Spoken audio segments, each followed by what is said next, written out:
Hello, everyone, and welcome to the OpenTofu course. So, OpenTofu is a fork that was created after there was a license change by Terraform. And there is an extensive course created by Cory on Cube Simplify that covers OpenTofu from scratch, like the introduction, what are the core concepts, how to install, the basic configuration, applying and verifying that configuration, what is the state file, which is very important, how to organize the code and the workspaces. What do you mean by the code and the workspaces, introduction to the workspaces, and how to manage that. Then we also deploy a end-to-end application, like deploying and creating a EC2 instance with a simple web application and verifying that using OpenTofu. And then about importing an existing RDS database. And then we wrap up. A huge thanks to Cory, who is the CEO and co-founder of Mass Driver.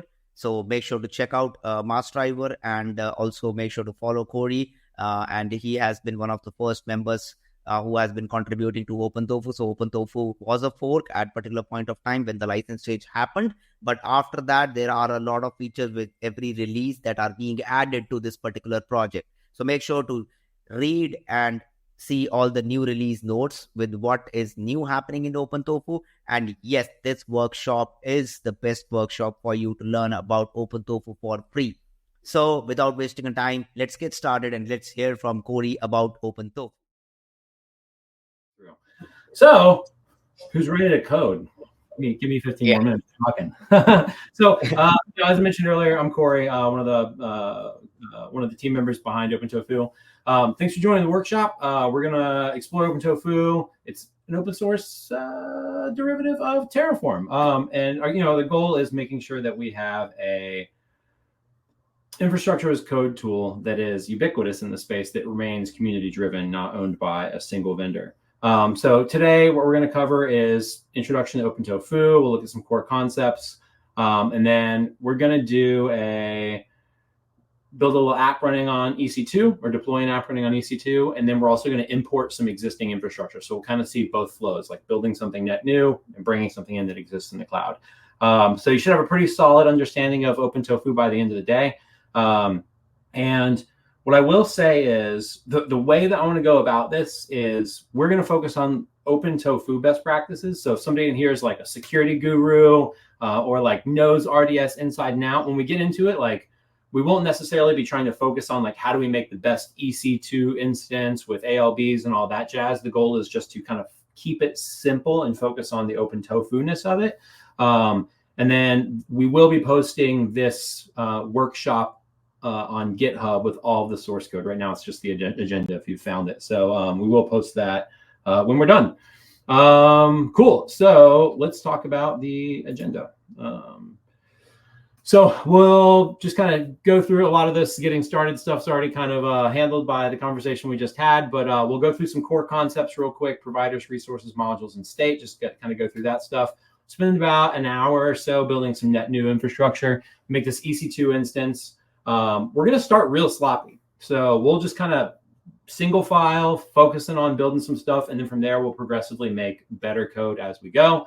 I love to just get things working and then make it beautiful and fast afterwards. So we'll go from there to importing existing infrastructure. And then finally, we'll talk about code organization and OpenTofu workspaces. So, by the end of the third part of this, like we'll have some stuff running. We'll have some OpenTofu code. We'll hopefully understand a lot of the core concepts and practices. And then from there, we'll really focus on like packaging this up into like a really good module at the end. And then we got 15 minutes or so for questions. So let's get to it. So I went the wrong direction. So the OpenTofu evolution is pretty awesome. There's some excitement in the chat. Yeah, let's see it. So like it's taken off. And the best way to know that an open source project is really succeeding is by the number of stars it has on GitHub. We all know that, right? So you see is like there's a very short lifespan to OpenTofu, and it's just kind of taken off. There was a lot of these stars though, were like people just like tuning in for the drama. They're like, oh, what's going on? Like, how's this going to pan out? And now you can kind of see it's getting that nice curve as we're starting to grow. And there's a lot of companies that have already started cutting over their infrastructure to OpenTofu. So a lot of the CNCF has just switched HashiCorp tooling completely for the open source equivalents. We actually have a blog post on the MassDriver blog about the CNCF and what they're doing there to move certain projects over to different open source tools outside of the HashiCorp ecosystem. You've seen companies like GitLab switched all their Terraform runners to OpenTofu runners. And so while this change was really kind of targeted at the other like Taco, Terraform automation vendors, it kind of caught up the wider community, because the way that the licensing was kind of rolled out is through an FAQ and then email us to see if you can do it, right? Which is very vague, right? So any business that's using Terraform is kind of in this place where they're like, can I use it or not? And it's vague as to whether you can, and like nobody wants to email a bunch of lawyers and ask, because you know how that's going to come back. It's going to come back with some dollar signs on it. So, but as far as like, yeah, you can't really look at stars and tell how something's doing. So like, let's look at some like real metrics behind the scenes. So this is the OpenTofu registry, and you can see that we're getting about 1.2 million requests a day, like mid-April, to that registry, just downloading modules and whatnot. So we're starting to see that growth. I unfortunately don't have a more recent chart of this. I was trying to find it, but didn't get to it in time. So I just grabbed this one because I had it from another talk. But yeah, so like we're starting to see that adoption there, which is exciting.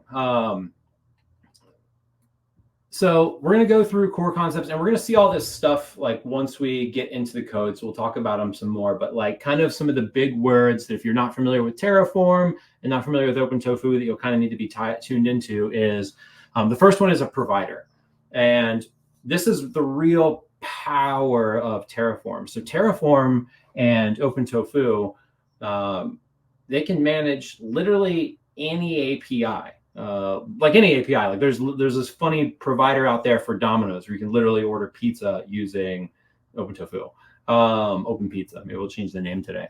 And so what these providers do is they allow you, and we'll see a diagram here in a minute, they allow you to interact with all these different clouds. So you write your code once, and it's the same language, it's the same like feel, and then the individual providers like essentially manage what we'll see in a second, these resources, and it manages the full life cycle. So essentially these providers are just making all of the API calls that are represented by your declarative code. So we'll say, hey, I want a VM. And when I apply it, the first time the API or the provider will say, oh, this doesn't exist, let me create it. When I update it, it'll say, oh, this does exist, let me update it. And when I want to destroy it, it'll remove it from the cloud. So essentially it's your, almost like your client to the cloud. And each major cloud vendor, AWS, GCP, Azure, has one of these providers. And there's about, I think, 4,000 total. And so we'll see on a slide here just some other examples of the different providers that are out there. Resources, like this is the word, this is the keyword. Hey, what's up? Welcome. Sorry, just saw somebody pop in the chat. Resource is the keyword that you're going to see the most. This is an actual like language keyword. So this is you defining a resource that you want to have in your Terraform or OpenTofu module. And so this is the actual thing that you're going to be managing: your EC2 instance, your RDS database, your RDS instance, your VPC, subnets, etc. Modules are essentially bags of these resources together, right? So, we'll think of a cloud resource as like, hey, it's RDS. I need to make a Postgres database. But while we think of that in like one term, the reality is it's like 5, 10, 20 different resources. An RDS database is the logical database, like the RDS cluster the AWS offers, maybe 4 or 5 instances. There's some security groups, there's IAM, like there's all this other stuff, these different cloud resources that we kind of say, this is all our database or whatever. And so the module would be something like database or Postgres, and it would have 5, 10, 20 different resources inside of it. So essentially it's just a way of packaging up a bunch of related resources together. And what's interesting is there's modules, and then there's, let's just call them root modules.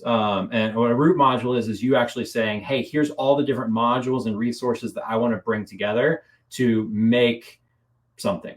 So maybe it's a project. So maybe, and that's what we're going to do today. So we're going to have our application. It's an application and a database. That is our root module. It's our app is the root module. The underlying modules will be the application module, which is a series of resources like EC2 instances. And then there'll be the database module, which will be some RDS resources. Other couple of things we're going to see is variables. So there's variables for providing inputs to OpenTofu. There's also this thing called locals, which are kind of like private variables. There's outputs, which are outputs from the provisioning run. And then the other two things we'll see are state. And the state is effectively a database of what that root module is managing. So when you run, and we're going to look at a lot of state stuff today. We'll get in there and fumble around with it a bit. But it's effectively a database of like what's been created. And so there's actually in that podcast I mentioned where I interview Mitchell Hashimoto, he talks about like the original reason for the state file, why it exists. And then there's also a really great document on why the state file exists on the HashiCorp Terraform docs. And so effectively, when you look at a lot of the other IAC tools, particularly the ones that the clouds manage, like CloudFormation and Bicep, they have a database. They have a state file. It's just managed by Azure and AWS. And so when they're originally working on Terraform, like they needed to be able to store metadata about what's being managed in case the cloud did not, right? So let's say that you're managing something like your Domino's pizza delivery or Postgres. Like there's nothing on that end that's like managing the state of that. And so they needed a way of managing state no matter what cloud was being used. And that's kind of the original reason for the state file. But it's a really good blog post. I'll see if I can find it here in a couple of minutes and maybe throw it up there while we're waiting for a build to run. And then the final concept is workspace. And so workspaces was something that was added to Terraform, I think around like the version 0.13 or so. And what a workspace does is they're actually pretty fantastic, but the world didn't have them for a long time. And so let me maybe tell you about the world before workspaces. If we go back to that idea of a root module, my app, right? I've pulled together an app module and a database module, and I'm calling them, myproduct.com, right? Well, that's great until I need to have a staging environment. How do I do that? Well, what people used to do is they would just literally copy the entire directory and they'd call it production and call it staging. So you'd have a production folder of Terraform code and a staging folder of Terraform code, and you'd manage those two environments independently. That worked great for 5 years or so, but as everyone's probably kind of realizing is like, hey, how do you maintain parity? It's like, well, you copy and paste. So imagine your Git, like you push something to staging and you're like, hey, we need it in prod. You're literally copying and pasting code from one module to the other, right? And so it's very easy to get into disparity when you're taking that approach. And so the concept of workspaces is you have one root module. I have my app, which is my application and my database, and I have workspaces. So I can say this is my production workspace. So now I have one root module, but there's a different state file and different variables for driving it, also different outputs. So it allows you kind of manage environments or manage different invocations of that root module. So one of the key things there, especially as you kind of reach like, global scale and whatnot, is it's not just environments anymore. It's not just staging and prod. We have plenty of customers that do things like they have the same root module and it's prod US and prod EU. They want hard isolation for GDPR. So they want the exact same infrastructure replicated in two different regions, but they don't want to manage individual Terraform modules for each of those. So it lets you do stuff like that. It's also really good for disaster recovery. So being able to build out your production environment and then have your disaster recovery environment just be another workspace, right? It's the exact same code, just a different environment. So those are kind of the key words. You're going to hear me use those a lot today. We're going to hop into all of them a bit more as we get into the code, but I'm going to tick on. So going to providers, this is just a snapshot of some of the providers that exist for Terraform and OpenTofu. And one of the things I will point out here is the providers are themselves open source software. So there's an AWS provider on GitHub. There's a GCP provider on GitHub. And none of those providers' licenses were changed. So they're all still MIT. And so OpenTofu uses the Terraform providers under the hood. Which is cool. So what that means is effectively any provider that currently exists in Terraform land just works with OpenTofu. The only thing that like kind of sucks about this today is when you want to see like the docs on those providers, you end up on the Terraform site looking at their docs. So I do know, and if anybody here is a React warrior or front-end warrior, like go check out the OpenTofu org on GitHub, because we are going to be working on a UI for the registry soon. So we'll be able to have docs and whatnot there. So but we're a bunch of operations engineers, not front end engineers. So swing by, lend a hand. But you can see like all sorts of stuff: clouds, AWS, Azure, GCP. More SaaS services like Databricks, and even databases like MongoDB, Percona, Postgres. Pretty much anything you can think of can be managed through one of these providers. We've even seen some like we make a JQ provider, and it literally is just a provider for interacting with JQ through Terraform, right? So like it's working with just SDKs as what it's interacting with. In the first little part of the workshop today, we'll actually use the local provider, which just effectively interacts with your file system. So pretty much any API can be wrapped up by one of these providers. Resources, again, we kind of touched on this earlier, but resources are the things in the cloud that you're going to be managing. So EC2 instances, S3 buckets, Redshift clusters, IAM roles, any cloud resource that you can think of is the resource that we're going to have in here. When you go to something like Postgres or something like that, you have a resource called a Postgres table or a Postgres role or a Postgres schema. So it's any of these individual things that you want to manage. And we kind of talked about modules earlier, but I'll just put something else here, like just see if it'll clarify for anybody anybody who maybe didn't connect the modules earlier, but they're effectively groups of resources that you're packaging together. So in this case right here, we might have a module called database or a module called Postgres. And that's going to be the primary instances, replicas, keys, roles, route tables, everything that you as a business say, this is what we consider a database, right? So when I want to hand this functionality off to somebody to start managing their own databases or create databases, like this is how we do it in our organization, right? And another example here might be serverless, right? Maybe you have a module called serverless and it makes your Lambda, the code for managing your Lambdas, API gateways, etc. Now, one of the things I want to point out here with modules really quick is if you go to the Terraform registry or go around GitHub, you're going to find a ton of modules. And there is this, I don't want to call it like an anti-pattern or a dark pattern, but it's a pattern that's obnoxious to me. What you'll see with a lot of these are they very much focus the module on the cloud service. So you'll see modules like AWS RDS. And that sounds sane on the surface, but what you'll see inside of them is literally every single thing about the cloud and all of the resources in it are exposed as variables. So the surface area of some of these modules that you'll see when they're very cloud service specific is intimidating. And what you get with that is you effectively get no expertise in the module. And so one of the things that we kind of advocate for and we'll kind of do as we're working through these modules today is make a very small surface area, essentially variable input to these modules, and focus it really on a use case. And why I think this is important is it makes your modules easier for somebody who doesn't know Terraform or doesn't know the cloud to use them, right? So if I tell you, let's say that you use Postgres every single day, you know a lot about Postgres, but you don't know how to run it on AWS. If I hand you a module called AWS RDS and it has 130 configuration inputs, and some of those are specific to MySQL because MySQL is also an RDS. Some are specific to Oracle because Oracle is also an RDS. It's intimidating for you as a developer who just wants to run Postgres. Now I got to learn literally every single thing about RDS and what is Oracle, what is MySQL, what's Postgres specific, right? It's a lot of overhead. But if you as a operations engineer, DevOps engineer, platform engineer, SRE, whatever, whoever's writing these Terraform modules, focuses more on how you want to run as a business. This is how we run Postgres. Then what starts to happen is your service area gets really minor. It might just be variables like the version number of Postgres, or maybe some basic configuration of like how many instances you need. And it starts to be something that any developer on your team can kind of understand the surface area of.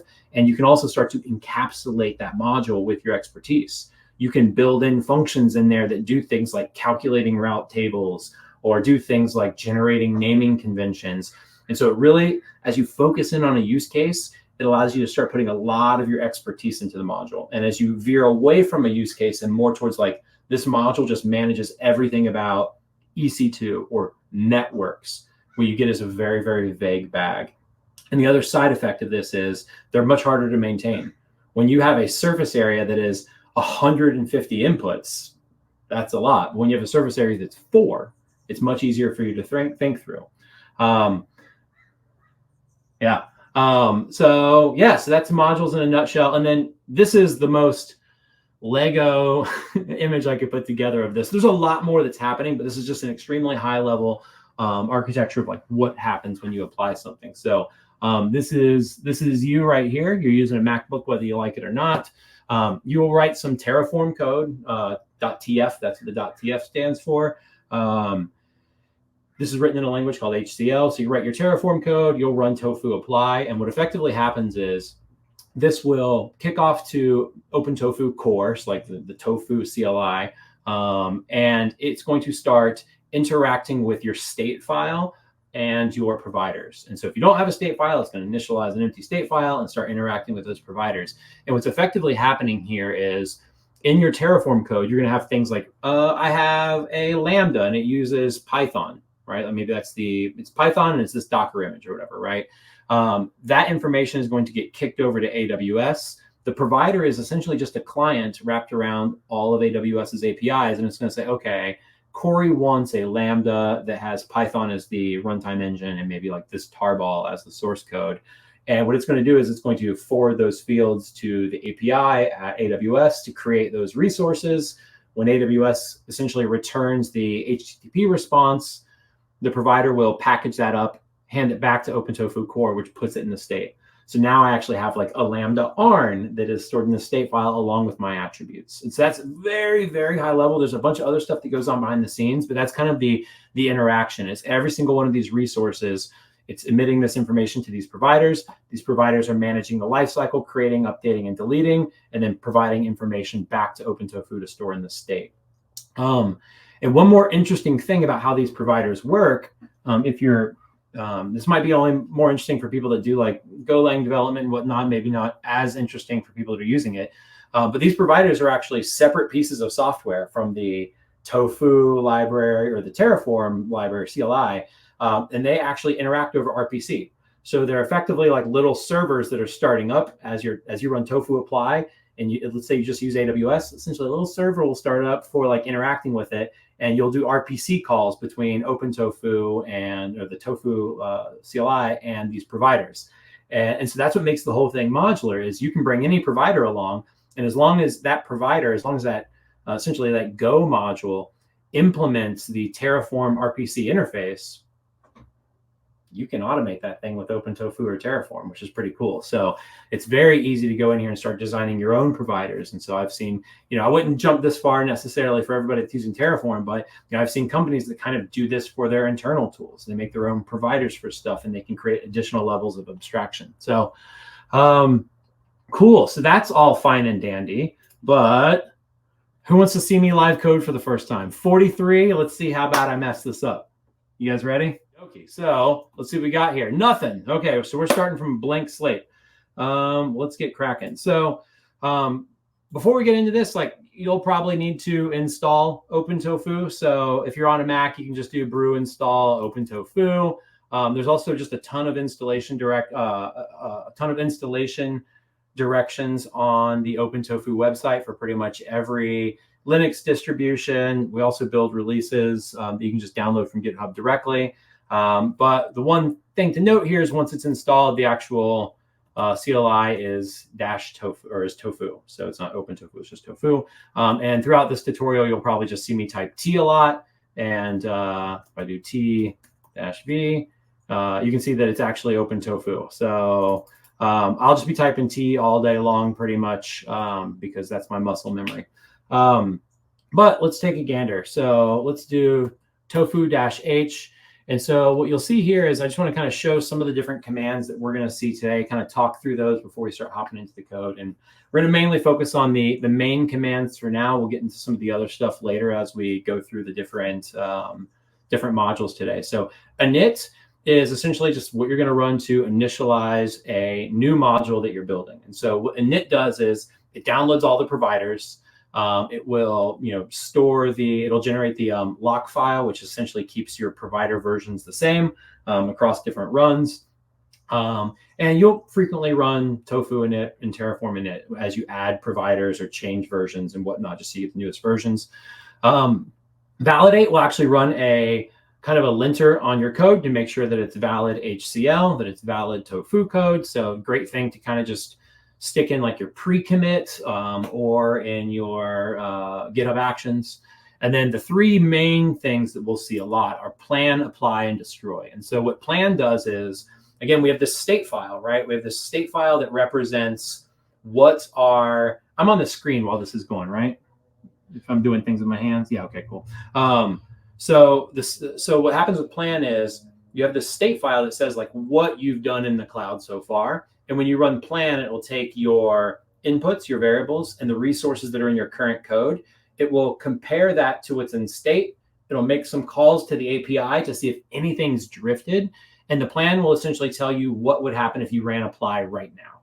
And so it's a really good way of understanding how your changes are going to impact your infrastructure.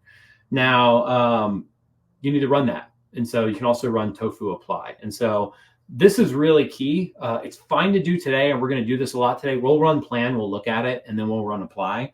But plan also will generate a binary output that is like the plan. It's essentially a set of instructions of like what it would do. And so when you run apply, what happens is behind the scenes, a plan is run and that plan is immediately applied. But the catch there is if you plan something and then you apply it, changes can happen in between. And we're actually going to see this today where things can go awry. And so doing what's called a blind apply, where you don't have an understanding of your plan, can put your infrastructure in an unknown state. And so what's cool is with plan, you can actually output this binary like set of plan instructions, and you can provide that as an input to apply. So you can actually guarantee what's going to happen. And so that is kind of the best practice, is to run a plan. You see what it is. That feels great. Run a plan, output this binary, and then use that binary plan as what you apply when you run your Terraform. So not really something you need to worry if you're following along today, or if you're a single engineer that's just kind of managing some infrastructure, or you're going through a tutorial. But once you get to like a couple of teammates managing infrastructure together, and you've got something like GitHub Actions that are doing your applications of that Terraform, then you'll want to be using plan outputs. And then there's a ton of other, console commands. We're not going to go through all of them, but you can see like show will show you the current state. State lets you manage the state. So we'll see some of this later. And then you see down here is workspace, and that's how we'll manage workspaces. There's also this cool command, which we'll do at some point in time today, called graph, which will give you like a graph viz of your module. So you can actually see all the resources and kind of how they depend on each other. Now, when I say depend here, I mean like truly depend on each other. So not like your application depends on Postgres, but rather an instance of like a replicate instance depends on the primary cluster. Like it actually needs to get information from that. And we'll see that as we're building some code. We'll look at the DAG, the directed acyclic graph behind Terraform and OpenTofu.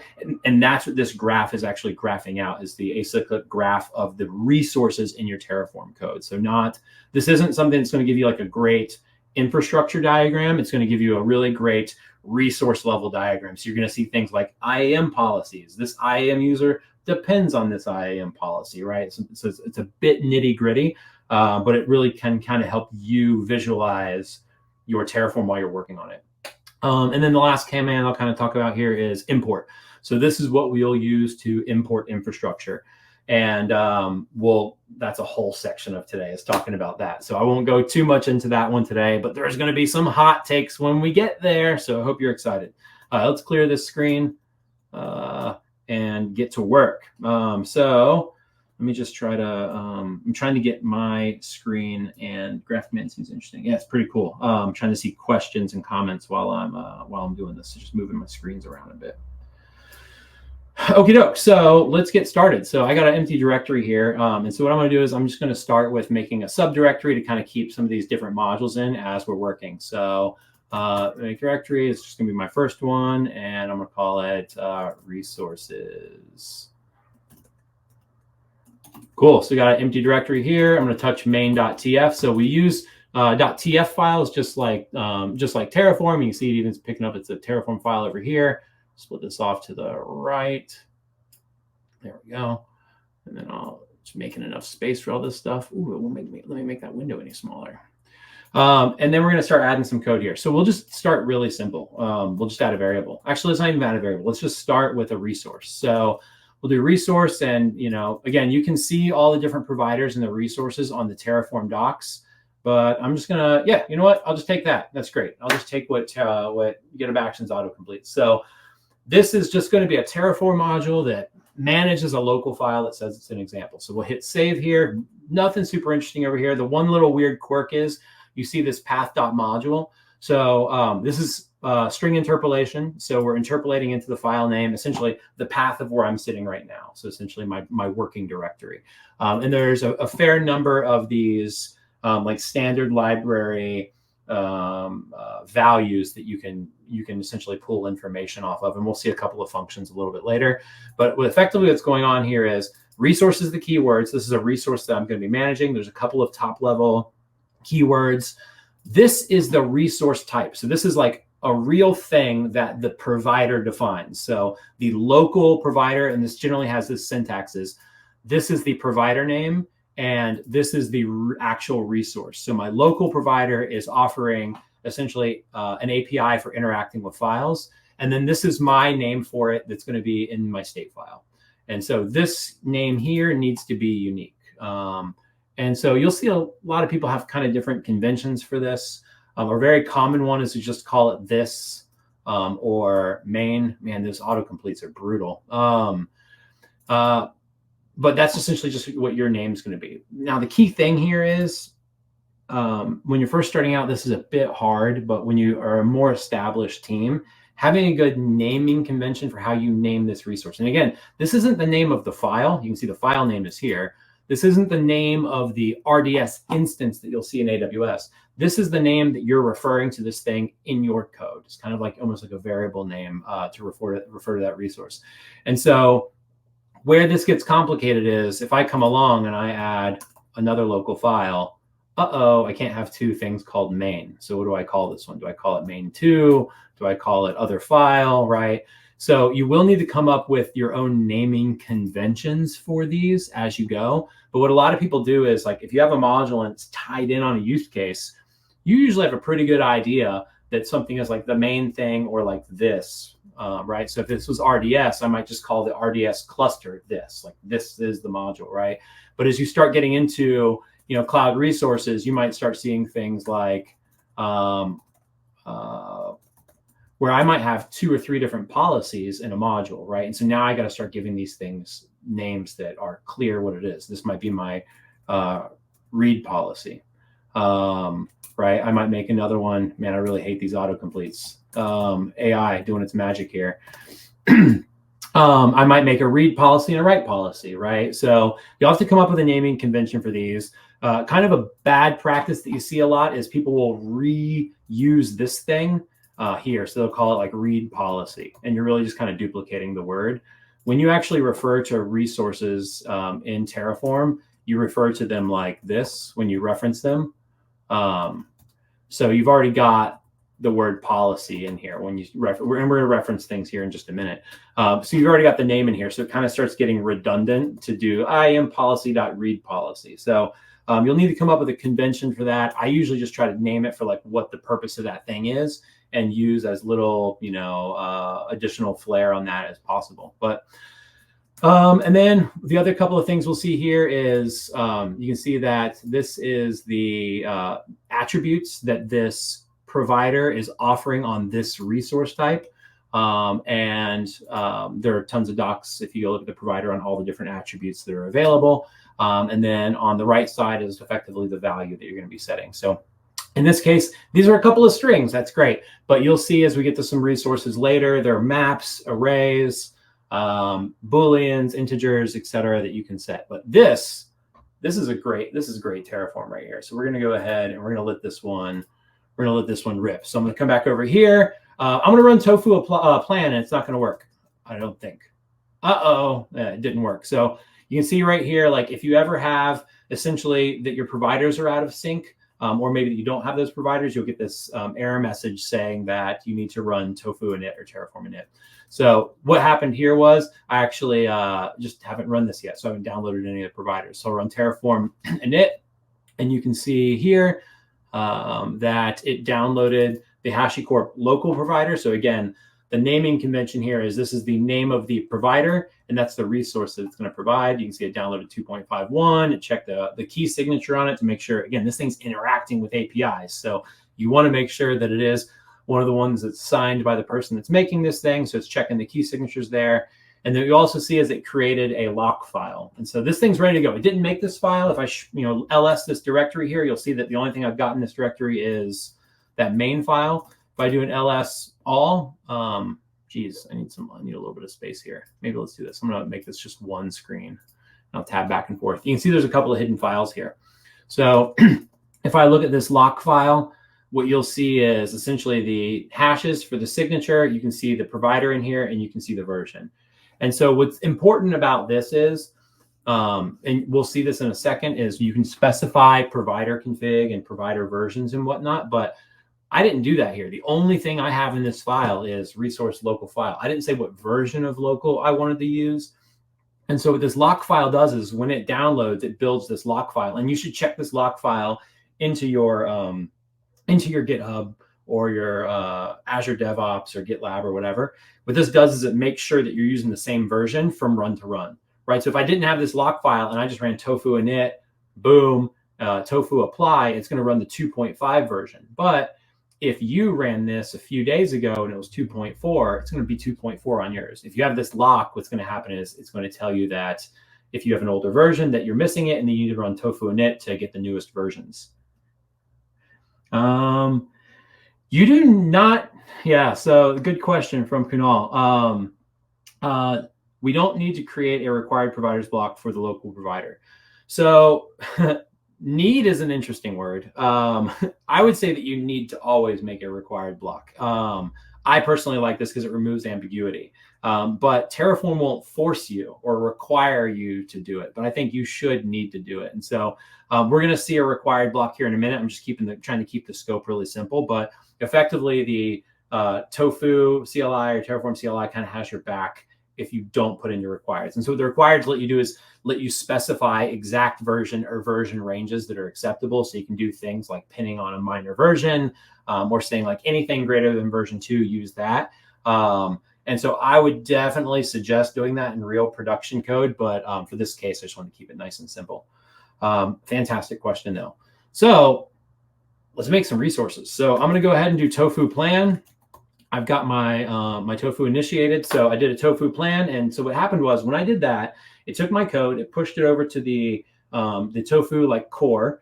It started interacting with my state file. It was like, oh, we don't have this file. Interacts with the provider, and the provider's like, okay, well, here's what I can do. You've given me some content for the file. You've given me a file name, and there's some attributes that it's able to calculate right now. And there's some attributes that it's only able to calculate after you run it, right? So it's not able to, do the base 64 and the SHA on this until we actually make the file. And so this is what you look at a lot when you're developing a new Terraform module. I run this all the time. I've got a pretty tight loop of how I plan and apply and validate things when I'm developing stuff. But this is kind of gives you, if you have you imagine like 10, 20 different resources in here, it can be kind of complicated about like what's changing. So this is telling you like what it's going to change when you do this. And you can see one of the most important things to pay attention to is the actual summary down at the bottom. So it's going to add one resource. It's not going to change any other resources, and it's not going to destroy anything.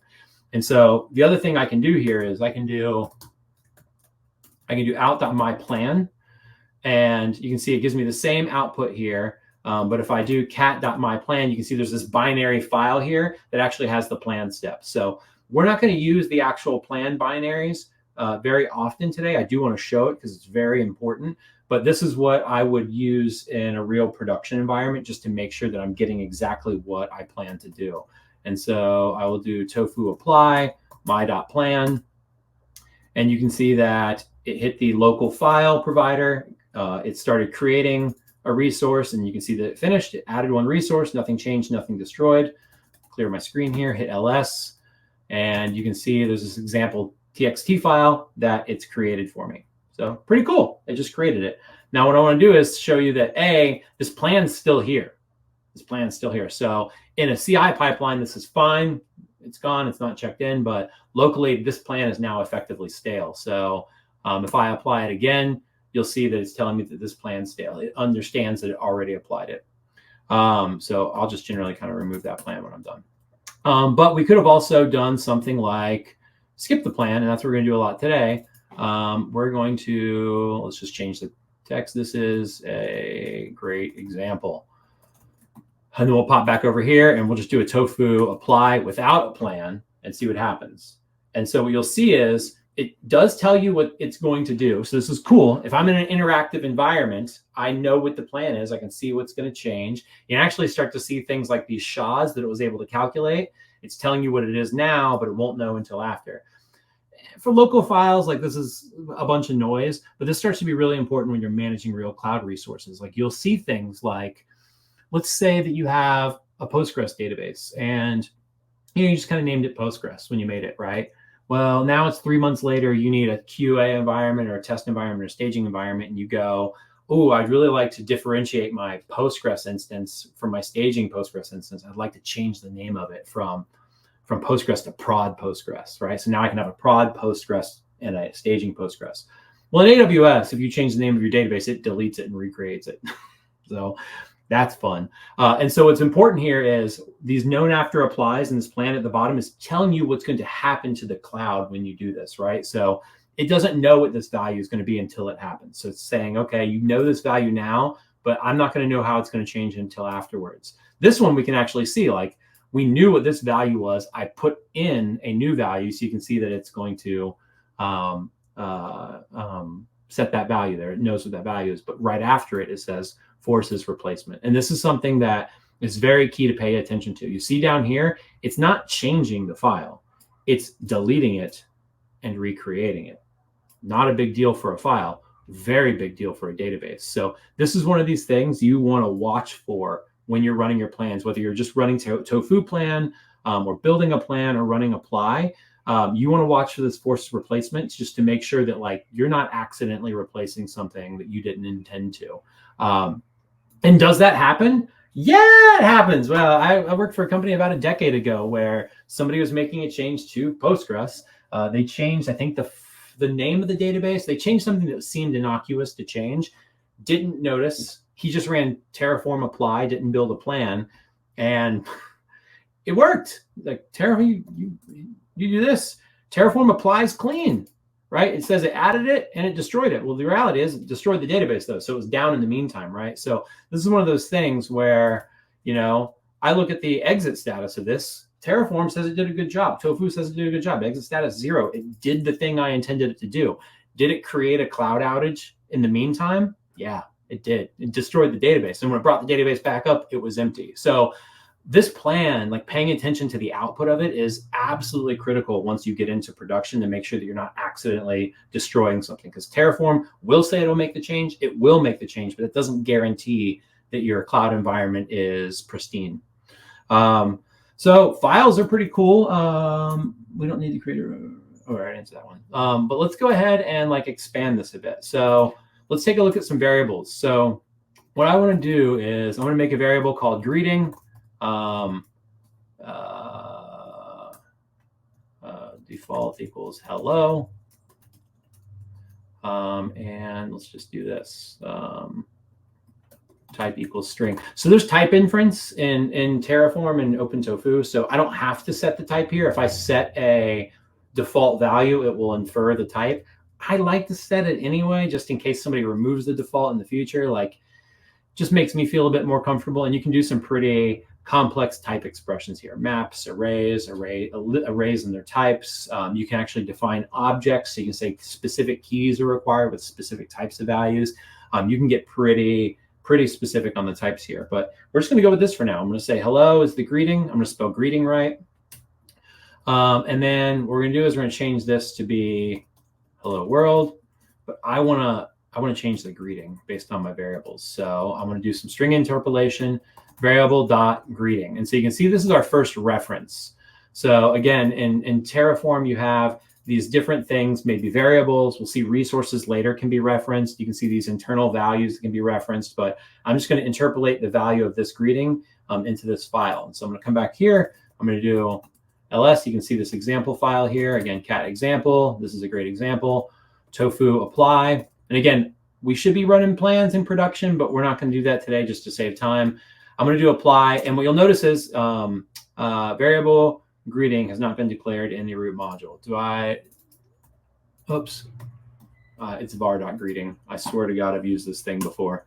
So you can see the plan again. It's going to change it to hello world. It's going to this forces replacement. It's telling you specifically which attribute in that resource is causing the replacement to happen. And then you can see down here, it's prompting me to do this. So I'll type yes.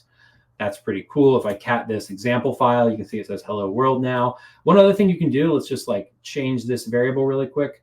I'm going to change it here. We'll change it again from the CLI in a second. I just want to show one other thing here.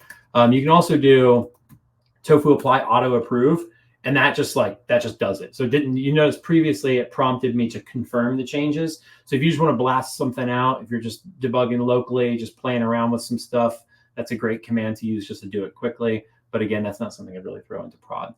So that's cool.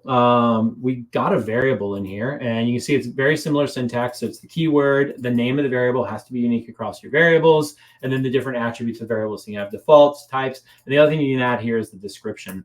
How to greet the folks. Great, there we go. And so that's just helpful for telling people how to use this module, right? So at the end of the day, like, I think what good DevOps practices, good platform engineering practices, is making modules like this that you can hand to somebody that doesn't know how this works under the hood, and they can use it, right? Like that's what we want to do in DevOps and operations, SRE, platform engineering, whatever your company calls it. Like we want to enable our developers to move quickly, right, without breaking things, and knowing that our compliance is intact, knowing our policies are intact. And so one of the key things is giving a really good developer experience around these modules. So descriptions feel silly sometimes, like, hey, it's the greeting, but when you start getting into the cloud and we're talking about zone replication, I try not to expose that to a developer in the first place if possible. And there's strategies for doing that in OpenTofu and Terraform. But if I do have to expose something, giving a good description can help that person that may not know how that specific cloud attribute impacts the thing that they want. So descriptions are great here. Let's go ahead and like use some actual variables. I don't want to use those defaults. So we defaulted it to, I think, Ola. There we go, Ola world. But what I'm going to do is I'm going to do tofu apply -var greeting equals yo. Run this. You can see that it's going to change it from Ola world to yo world. It's going to replace the file. I say that's fine. Cat my example here. You can see yo world, right? So applying variables is what you're going to want to be able to do when you're reusing a module, right? And so this, you can do it from the command line here. One of the other options that we have is we can put it in a file, right? And so just look right here really quick. I'm going to make a file called myvars.tfvars. So this tfvars extension is an extension for Terraform and OpenTofu for you to define variables files. And what you'll see is it's just the variable name and the value that you want to set it to. And so instead of specifying them all as flags, you can now have these variable files that you can use to apply as well. So I'll do tofu apply. Here I'll do var file equals myvars.tfvars and apply that. And you can see, okay, it's going to change it to hello world now. Very cool. I'll type yes, cat that example, and I got hello world. Looking at my file system again, you can see that I've got this file here. I've got my source code. I've got some state, which we're going to look at here in a bit. And then I've got my vars file. So I'm going to move this to, right. And so this vars file, where you are actually controlling how these things work, this is something that you need to put someplace, right? Like if I have production and I have variables that I put into a production module that generate, a configuration, I want to make sure that configuration is consistent, right? So where do you put these var files? That starts to be a complicated question because you could look at this and say, oh, I'll just check that into Git. That's not too bad. It's just the greeting hello. But you'll get to the point where you're going to have things like keys in these files and passwords and stuff that starts to be a bit more sensitive. And so now checking in to get the problem, right? You're checking in a password or something like that. So there's a number of solutions to this. Some people use like Git crypt, where, you know, when you push it up to Git, it's encrypted, but when you download it and, you know, Git pull, it decrypts it. That's cool. That's a good option.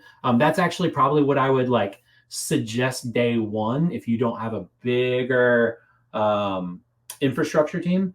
That's a really great way to just kind of roll it out if you're a solo operations person on a team of engineers. It's really lo-fi.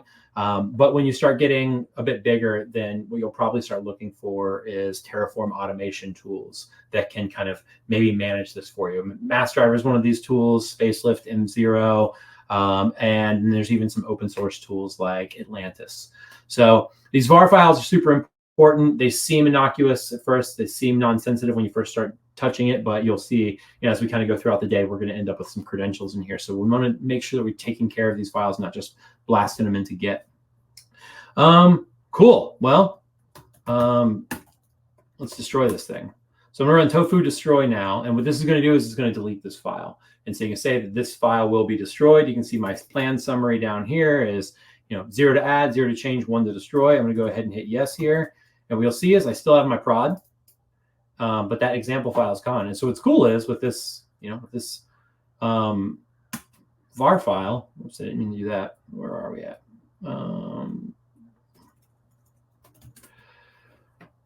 Using this file, I can get my environment back pretty quickly, right? And so like that's where like you really start to see the power of Terraform is like, not only can I manage this stuff in a declarative way, I can collaborate with my team. Everybody's just kind of looking at this config file of like how this thing's going to work.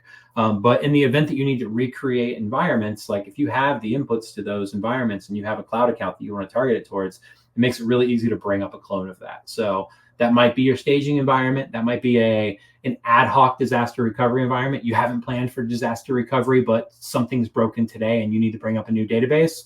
Boom, like take the exact same inputs, make a new workspace, spin up that new database, and cut a backup over to it.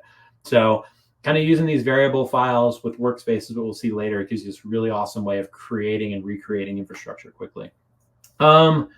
Sweet. So, you know, we've got this resource here, but let's say that we want to maybe, let's play with maybe some more, let's play with let's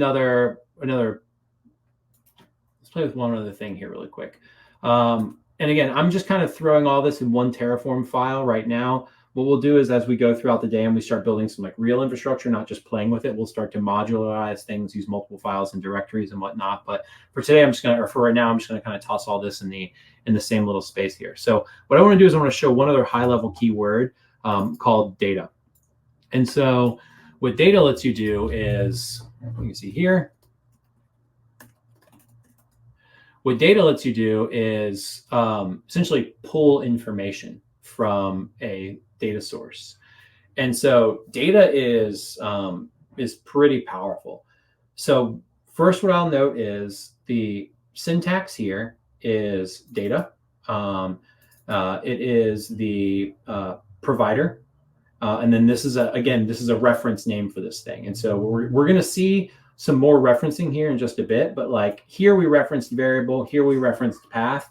You can reference anything in Terraform. I can reference this resource, I can reference this data. So again, these names are really important to be unique. They're how you're going to identify this stuff as you start chaining code together. So I'm just going to call this one this for now. But data lets you pull things from a provider. So it lets you essentially get read access to it. And so we're going to do something really simple here using the HTTP provider. But where you start to see this as being useful is, let's say in AWS, you need to deploy a Postgres database to 3 zones, right? And maybe that's like your company's policy. We're highly available. Any production Postgres database needs to be in 3 zones. We have our primaries in zone 1. We've got a read replica in zone 2 and zone 3, ready for failover, right? That's great. It's a great policy to have. But what you'll generally find is sometimes AWS has 2 zones. Sometimes they have 4 zones. Sometimes they have 4 zones, but only 3 are available, right? And so like thinking about what specific zones that you want to be in can be cumbersome, right? So, okay, now I got to tell the developer if they want Postgres to put in the zone names. Ugh. Talk about something you have to go Google, right? And so one of the things you can do with the data provider with AWS is you can give it a region and ask it for a list of zones that are in that region. And so you can actually query the API from AWS, get a list of active zones, and then you can reference those zones in your code.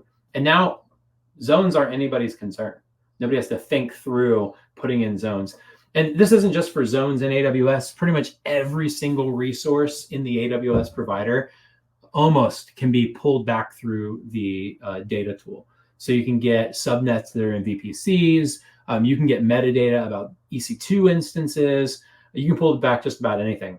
Now, the one caveat here is the provider, whoever's making that provider, has to make the data attributes, or sorry, the data sources as well. So you can only pull back what's defined in that provider. You can't literally pull anything from the cloud. And so what we're going to do is, just to show you how silly this can be, we're going to just pull back a web page. There we go. HTTP this example.com. And then what we're going to do is I'm going to make another file. I'll call this one local file. Example.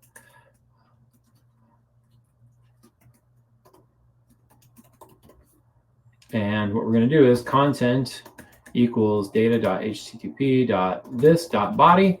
And file name is going to be equal to, there we go.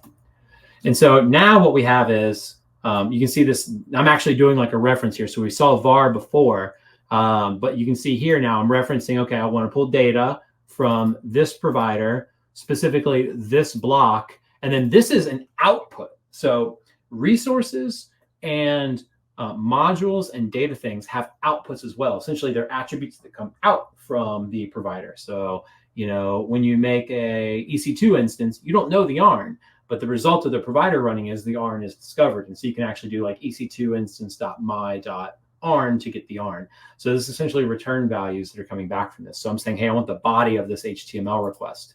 We'll do a couple of more interesting things with this here in just a minute. Pop back over here now. Clear my screen, tofu plan. Anybody know what's going to happen? Error, I didn't reinitialize this thing. So effectively what happened is I have a new provider, the HTTP provider that I need to download. And you can see it's telling me that right here. It's required by this configuration, but no version was selected. So I'll go ahead and hit upgrade. And there you go. You can see that it's downloading 3.4. If I look at this lock file again, you can see now it's got my local provider in here, and it's got this HTTP provider in here. So again, as Kunal pointed out, like I'm not using the required providers blocks. I should be, but when you run Tofu, it's got your back. So even if you don't have those required providers set, it's going to lock in a version. If you put this into Git, it's going to make sure that your team's all using the same versions. So I've got that in there now. I can run Tofu plan, and what we can see is my original one's going to be destroyed because I didn't input new variables, right? So this is key. I didn't make a plan. I didn't generate a plan. I didn't provide any variables. So it's actually falling back to my default over here. And you can see that it's going to destroy this file. So if this local file is important to me, I need to make sure I supplied the same variables to this current workspace. And so I'm in a workspace by default in Terraform and Tofu. So I can specify that on the command line just to switch it back if I want. The other option I can do is I can take off this default altogether. And something interesting happens. So we'll run this data here in just a second. Do tofu plan, and you can see if I don't specify a default, it's going to ask me. So I can type yo here, cool, and you can see it didn't do anything yet. This is just a plan, but it told me if I put in yo, it's going to force a replacement. So essentially, pulling variables, they can come from defaults, they can come from CLI flags, they can come from var files, and if you're in interactive mode, it'll prompt you for any that are missing. Again, I do have this prod.tf vars here. I can do something like tofu plan. Var file, probably VFRs. And now what you're seeing is, I'm not going to scroll, well, man, a lot of stuff here, but you'll see that there's no mention of this text file that I had because it's not going to change. If I come down to my summary, You can see it's going to add one thing, this new resource that we created. It's not going to change anything about my old resource, and it's not going to destroy anything. So what I'm effectively getting by running this is I'm getting the true declarative nature of my code plus my variables. So I've got some code here that says I want two files, one that just has yo world and the other one that has the HTML body of this website. One of these things already exists. And so when I run this apply, right, it's going to do it in a declarative manner. It's not tofu create, it's not tofu upgrade, it's tofu apply. It's going to make sure that the state of the code and my variables is represented on these APIs. And so it's detected that it only has to add one file to do that. So let's go ahead and let it rip. Tofu apply. We're going to get prompted here. I'll go ahead and say, yeah, I'm going to do the var greeting just for fun. This is just an example. I'm not using my vars anymore. That plan up there no longer applies, right? So I'm changing the value now. So it is going to actually destroy that file. You see it here. It's adding 2 and it's destroying 1. I didn't provide the same inputs, right? That's fine. We'll go ahead and do it. I'll hit yes. And now what we see is there's 2 files here. There's this example.txt, which kind of got blown away and recreated with some new values. And there is this web page. So the data block was able to pull down the body of this HTML and write it into a file with the references that we did there. So what we have now is we have a variable that is being referenced by this resource. We have a data block that is being referenced by this resource. And now if I come back over here and I do tofu graph, I might not have viz. That's funny. I don't have graph viz installed. I'm not going to do a brew install right now. Maybe let me see what the command is for graph viz. Brew install graph viz. You're seeing the raw code for the graph viz there. I want to install this, but is brew going to go ahead and take an hour to install everything? Let's see. We'll let that run for a second, and then we'll come back and regenerate that. While that's running, let me check for questions. No questions. Okay. So that is cool. While that's running, man, that might be a minute. Oh, maybe not. It's getting pretty close.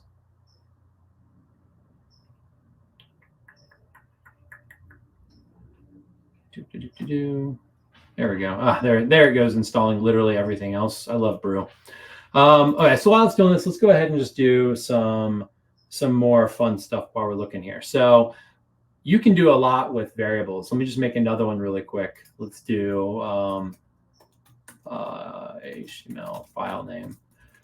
Type equals string, description, file name of the HTML file.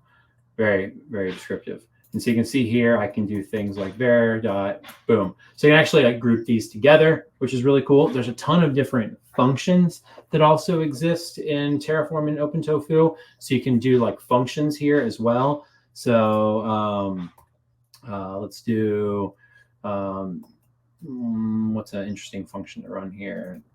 Let's go ahead and let's say we want to do substring. Let me go ahead and bring up the syntax for that. So I was popping over to the function library on the Terraform docs, but effectively like there's a substring that you can do. So like let's say that we wanted to keep this clamp down to like a certain length for some reason, right? So when you're in the cloud, you'll frequently have constraints around like the lengths of file names or something like that. So let's say I wanted to clamp this down a bit. I could do something like 0 and maybe up to 8 characters. And so now I can let somebody specify the name of this file, but I'm going to clamp it down here. So let me go ahead. This is still running. That's fun. Okie dokie.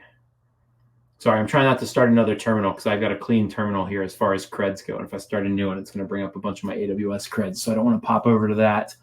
Let me just check to see if there's any questions while this is still running. No, Thiago. Anybody have any questions while we're still waiting for this to finish installing GraphViz? Doesn't look like it. Okay.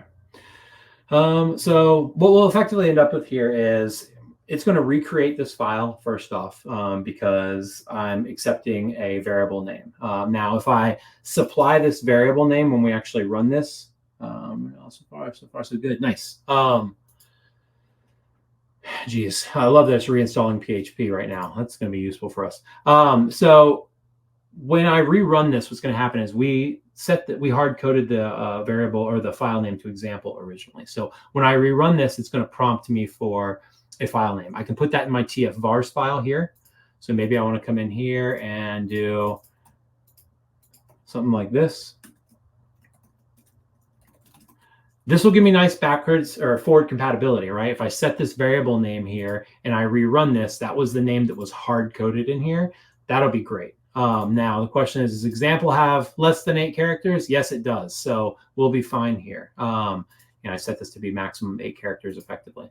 So we'll be able to apply this. If I didn't set this, what would happen is when I apply, it would halt and say that it's going to destroy and recreate this file because the file name's changed, or it's going to prompt me for a new file name change. So when you're starting to back things out to variables, it's very important to come in here and kind of capture the hard-coded value that you had in there and then kind of derive from that as you change your values.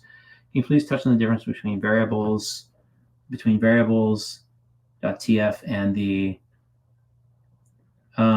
is that tf-vars.tfa? Variables.tf and the actual, I think what Kunal is asking about is, what we're going to see in a little bit is we can break these. Terraform doesn't have to all be in, OpenTofu doesn't have to be in one file. You have multiple files in here. What actually happens is when you invoke the tofu CLI, the entire directory, this flat directory right here, every TF file is considered a part of that module. It's all brought together. So you can kind of, and so let's go ahead and do this while that's finished running. I'll just show this really quick since he's asking. I'm going to break this out. So I'm going to break this down to just my resources. And then I'm going to add another file here called variables.tf. And so this is a very common file name, is seeing something called variables. People generally put all the variables there, and then they'll have just different files for all the different resources that are creating. Very common is to just have main.tf where all of your stuff is. Once you get to a point where you feel like there's too much stuff in there, you'll see people start to do things like subnetwork.tf, vpc.tf, but usually people just start with the main TF and variables. And so what he's asking about is, what's the difference between this variables file and a vars file? Well, this is the definition of your variables, and the prod TF vars is a specific instance of the values of those variables for hopefully an environment. So you will end up usually with a couple of different vars files, but the variables.tf, which is a convention, is just where you're declaring those variables, where prod.tf vars is where the values are being set. So we did a couple of things here. So let's come back to this really quick and just look at a couple of things. So first, let's just do tofu graph, and hopefully, oh my gosh, am I doing something wrong here? Let me see, -h, draw, configuration of the current directory. Draw cycles. What am I doing here? Compound root. Maybe I'm missing another library. 1 second. I have to pipe this to, I can't remember if I have to pipe it to something. I honestly haven't used this command in a very long time. Let me just see something really quick. Yeah, I have to pipe it to dot. Okay, so I think I have dot installed.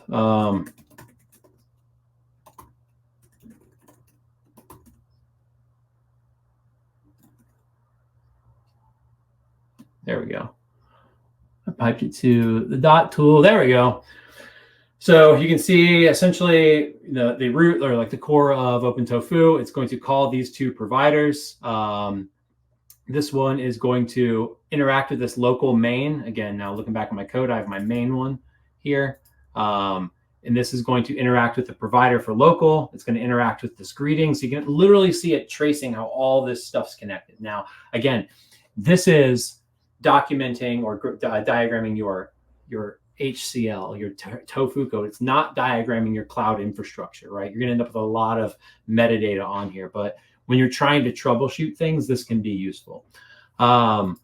Well, okay, so we got that. So let's go ahead and let's do a tofu apply really quick and see what's changed. So you can see first it's asking me for the greeting again. And let's just say, I think I named that fun last time. And now it's asking me for the HTML file name. So I'm going to type an example here. Note, I didn't use my var file.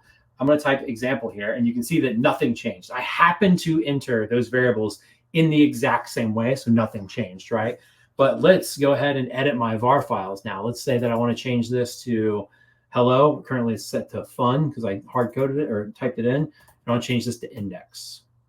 And now when I come back here and I do tofu plan, it's going to ask me for the greeting. Sorry, let me go ahead and var file, prod.tf bars.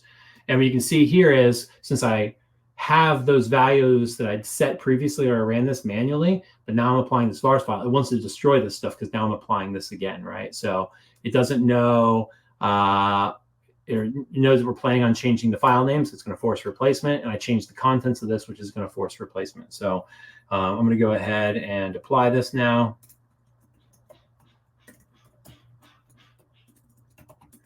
And what we'll see is that my example.html file got deleted. It recreated a new one. You can see this here. And then if I look at my example text, you can see it says hello world now.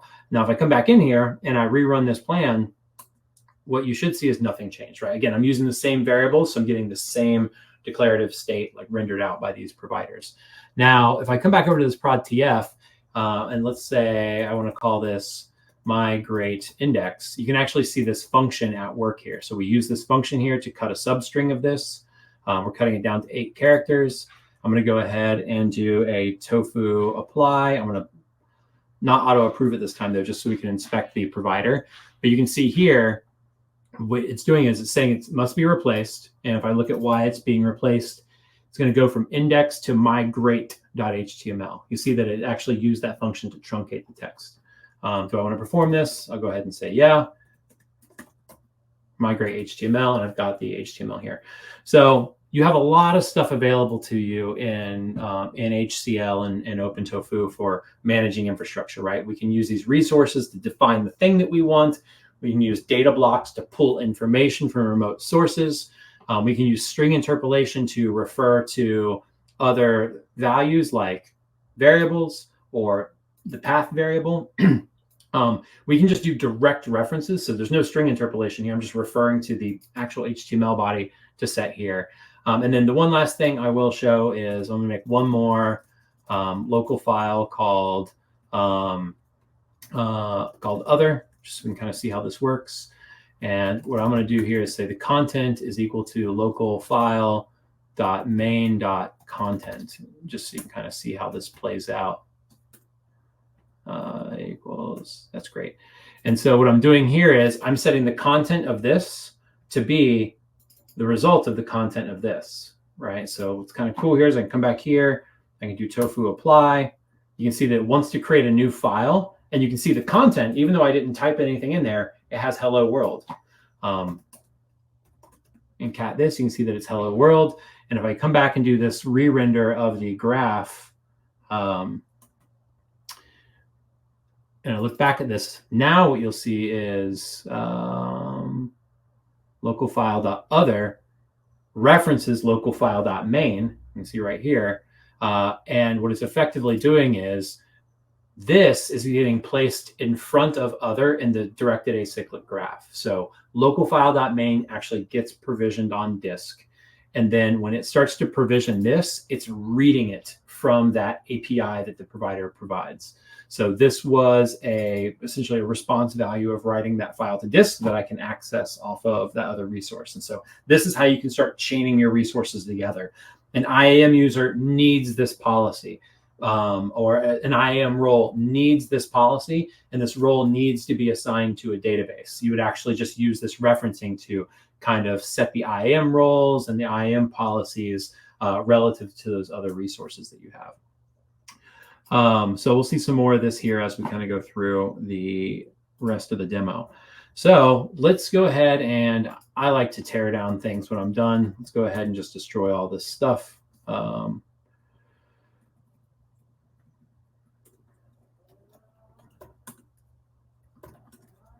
Nice clean thing here. And then we'll also go ahead and look at really quick. We're going to look at the Terraform state a bit later, but even though I destroyed things, you'll notice that there's still a Terraform state file here. And if I look at it, you'll see that it's effectively empty. So we're going to look at the state here in a little bit as we start creating some more resources, but this state is here because I have run this module before.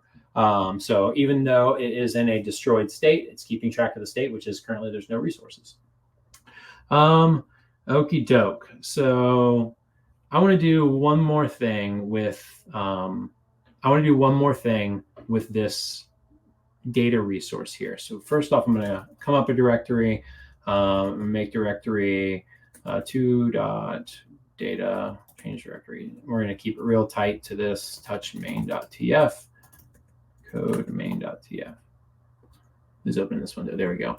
So I'm going to come back over here. I'm going to grab this data resource and this thing real quick. I'm just trying to make a nice, real simple example here for this. So we're in a completely new module now, new directory. I'm going to close this other stuff really fast. And you see here, the only thing I got is this main TF. So again, I'm going to have to do a tofu init to download that data provider and that local provider because this is a new directory, new module, new everything, right? So directory level is kind of the container around what a module is in Terraform.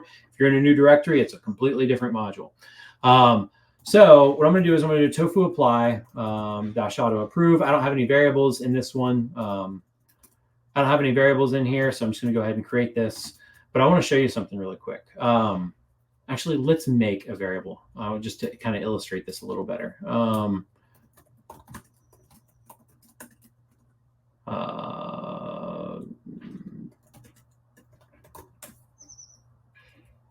back down here. We'll do a reference var.filename. Okay, cool. So now we'll run this again. And it says, hey, I didn't specify a file name. Well, I'll say index.html. That's great. Didn't change anything because the name was exactly the same. So let's go ahead and touch my.tf vars. Go ahead and open this up. I'll say file name equals index, right? Come back over here, tofu apply dash var file my tf vars. You can see it doesn't need to do anything, right? This file already exists. But the declarative nature of Terraform, let's say behind the scenes, I introduced some drift. Now this is weird because it's not really the cloud, but I'm going to introduce drift on my file system. Somebody deleted that index.html file. Now, if I look at this Terraform state, first off, what you'll notice is it's a mess. Let me open it with this instead. Terraform state, despite being a .tf state file, is just JSON. So I'm going to go ahead and format, or pretty format is what I'm looking for. Yeah, format document. You see this big JSON file here. So what you'll see is when I look through here, I don't have this file on disk anymore. Example.html, we've drifted. Somebody deleted it. I look at this state file, and you can see there's a bunch of information here. Terraform thinks this thing still exists. Terraform is under the impression it's still managing this. So then the question is what happens when I run Terraform apply again? What you'll see is it really wants that to exist. My code is declarative. I've said, given these inputs and given this code, on the file system, index.html should exist. And so what Terraform is noticing here is that the file system is drifted, and it's going to try to recreate it. Now, I'll go ahead and say yes here. You can see that it added something. I can cat this index.html file, and it brought it back. So that's cool. That's going to be very useful when you get to the cloud, is kind of correcting this drift. And so one thing I want to just kind of take a moment here to talk about is drift, because this is about the simplest view of drift you could probably get when working with Terraform and Tofu, OpenTofu. When you get to the cloud, what's interesting is different things are going to change your resources in the cloud. You might have a company who has done a fantastic job of saying that you're going to use infrastructure as code and everything is managed in infrastructure as code. That's great. You'll run tofu apply with your variables against the workspace and some code, and you should never see drift. But the reality is drift happens. Sometimes you have things that are automating, like other things that are automating tooling. Maybe you're using some auto scaling thing that adds resources or changes the values of how much RAM or compute something has. Other things can introduce changes to your cloud besides your Terraform code. The most common one is people going around company policy, right? Terraform's hard, the ops team is slow. I'm going to log into AWS and just do this myself. And I go in and I make the change myself. I've introduced some drift.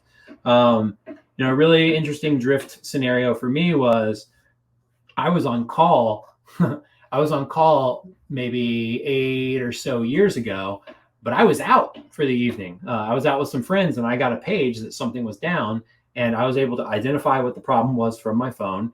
And I logged into the AWS console from my phone and made the change, which was great. I brought the production system back up from my phone. Now, the catch was that production system was managed with Terraform. I didn't have my laptop with me. So in that scenario, I was correcting an outage, but I technically introduced drift into the system. And drift is when what Terraform thinks the world looks like, it doesn't look like that anymore.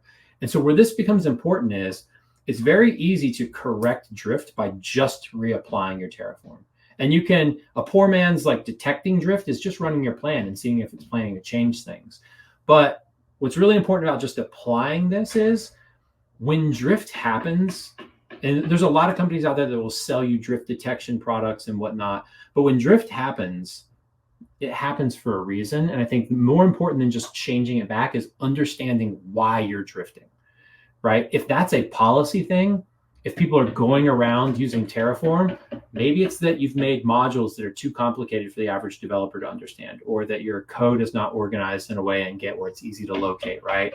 You've done something where you're trying to make the developer experience better, but a developer's gone around you. And so correcting the drift is probably important, but understanding why it drifted is even more important.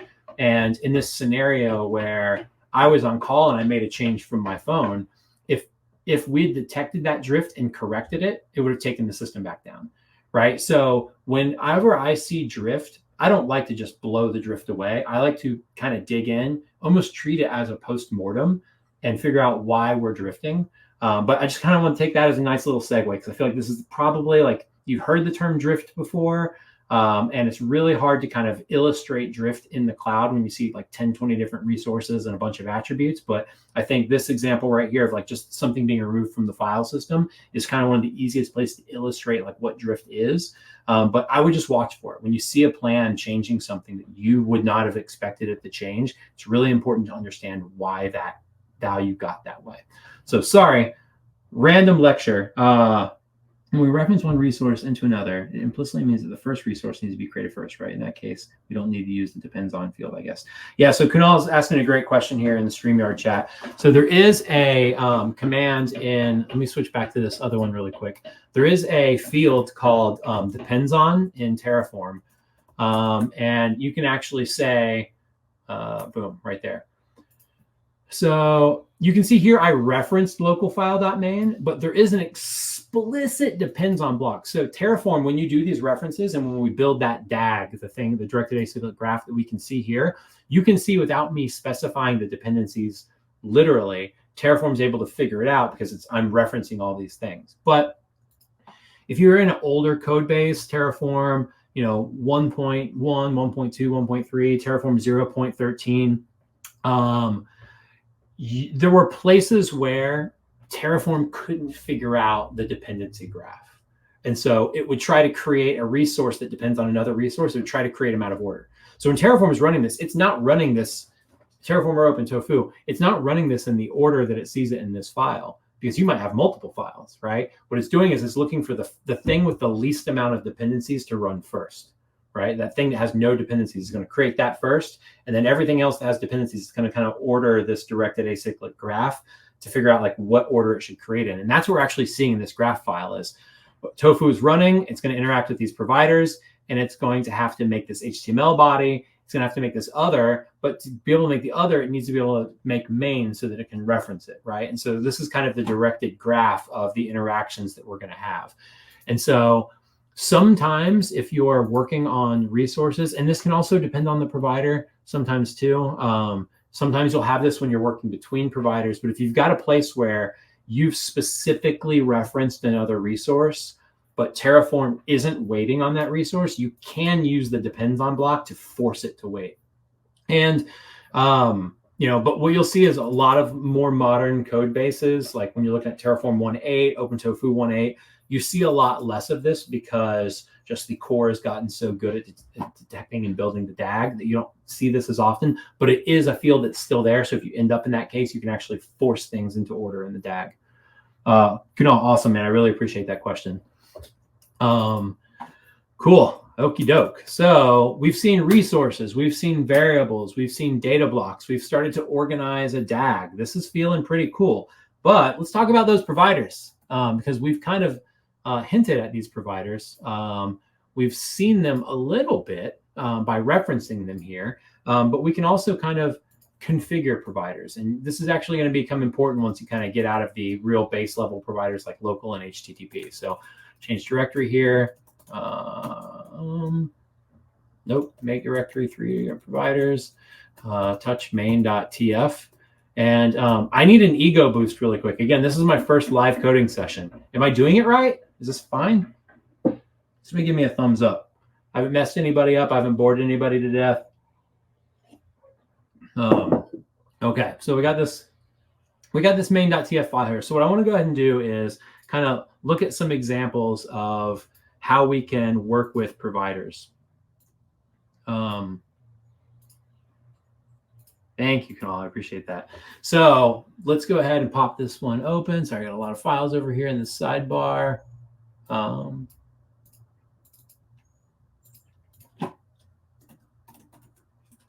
There we go. Okay, so got an empty file here. So as Kunal mentioned, or somebody mentioned earlier, there is this idea of a required provider. And so I'm going to type the word Terraform here. And this is right here. This is just kind of interesting, right? Like you're going to see the word Terraform in your Tofu code. And the reason why is we maintain backwards compatibility. And there's some things that like we don't change because we want them to keep working with Terraform. And so in this example here, what we're seeing is I have this Terraform block, and this tells Terraform itself like how to load providers and the versions and the configurations to use. So there's certain places in OpenTofu code where you'll still see the keyword Terraform being used. You see the files, we have use.tf files. So you'll still see that word from time to time, depending on what you're doing. But what we're going to do is we're going to add some required providers. And you can see my autocomplete. Do I just give in and let the autocomplete do its thing? It gave me a very bad version. But what this is going to do is, so far, I'm going to comment this out for a second. I'm going to add a resource. Let's do AWS S3 bucket. And we'll come back to this provider in a second. I just want to kind of show how this works. OpenTofu workshop 23. Okay, so I'm going to switch back over here really quick. I'm going to run tofu plan. Everybody knows what's going to happen. It's going to tell me that I don't have some providers. Now, again, I commented out this required providers block. I'm going to run tofu init here really quick. And what you'll see is, again, it's going to implicitly figure out what version I want. And you can see that it grabbed version 5.6.4.0, essentially grabbed the newest release of this AWS tool because I didn't specify it, right? So we'll go ahead and let that run. And now if I look at my disk here, you'll see that there's, I'm going to look inside this hidden Terraform directory. And if you kind of go down the path here, you'll see like here is the path to the actual binary that it downloaded for this provider. So you actually can see this. You can also, you can check this in. The one caveat will be like, it's a different build for Mac versus Windows versus Linux. So your mileage may vary there. But if it's in your CI system, maybe it's useful to check in there. But essentially you do have this file path here that goes down to this binary. And so you can see all the way down here, like this is the actual thing that's going to start up for the Tofu library to do its RPC calls with. Now, the only reason I kind of went down to this is so you could actually see the version name in this file here. So I didn't specify that here, though. It just grabbed the newest one. And lo and behold, if I tofu plan now, it will tell me that it is going to, in fact, try to make an S3 bucket. that's useful. So it's implicitly figuring out that I need this provider. It downloaded it implicitly, and it's ready to rock. So let's go ahead and I'm going to just apply this thing and see what happens. So tofu apply. Are you sure you want to make this bucket? Yes. It's going to create the bucket. Holy moly. It just created a real S3 bucket, and I've given this thing 0 configuration. That's interesting. What region is it in? What credentials did it use? So the providers all have their own configuration, and a lot of them will have defaults. And so the first thing I want to do here is kind of show setting this required provider what happens. So I just set this to be 3.0. That was the one that the autocomplete recommended. And that's actually kind of lucky. It's just fun. So I'm going to run this with an older provider now and see what happens. So I'm going to go tofu plan. Uh-oh. And what it did is it just caught it. It said, hey, you know, you are using required providers now. That is fantastic. But I also have this lock file here and saw that it was a newer version. You're going to have to rerun tofu init to get this older version now that you're now requiring. Okay. Incompatible version, registry, blah, blah, blah, blah. Please provide other, right? So I'm trying to use this older provider here. So I'm going to go ahead and just yank this entire directory. There we go. Incompatible provider versions don't have the package available for your current. Oh, I grabbed the version so old. Let me try 4.0.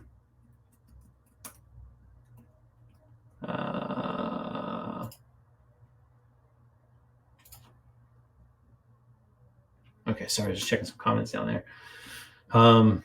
I'm just guessing at version numbers here. I'm just trying to find an older one to illustrate something. And I guess there wasn't a 3.00 for Darwin specifically. So I'm going to do 4 now.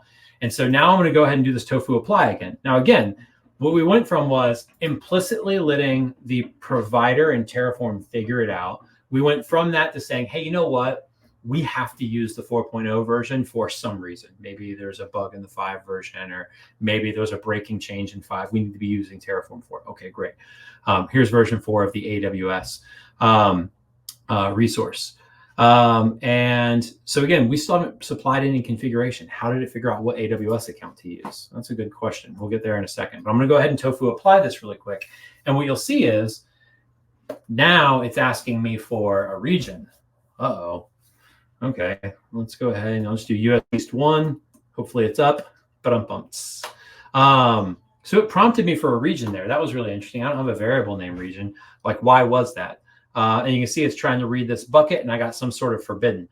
I'm in a weird place right now. I don't know what AWS account this was created in. I don't know what region it was in. Let me try it again. Let's just do this. I'm going to do this tofu apply again. It's asking me for the region. I'll say US West 2. Maybe I'll try that one. See what happens. So it's using the provider. It's pinging the AWS API. It knows if I look at this Terraform file really quick. Let's go ahead, code Terraform TF state. If I look at this TF state, again, let me format this. You see this S3 bucket. Here's my ARN. Like, it knows that it exists. Terraform knew that this existed. But when I ran this originally, and let's go ahead and I'll run this again, you can see it's prompting me for this region. The region is configuration of the provider. I haven't put in any provider config in yet. I've said what my required providers are, but I haven't told the AWS provider what region to use or what credentials to use. And the reason why is these providers have defaults that they use. And so the default for the AWS provider is to use my current profile in my bash or Z shell or whatever you're using. And so my current profile has my IAM role with all my assume role permissions. And I always develop in US West 2 just because I'm trying to avoid any sort of US East 1 outage, whatnot. So US West 2 is just kind of what I always go for. And so in my profile, I have hard coded to use US West 2. And so that's all at the bash level, like my AWS CLI.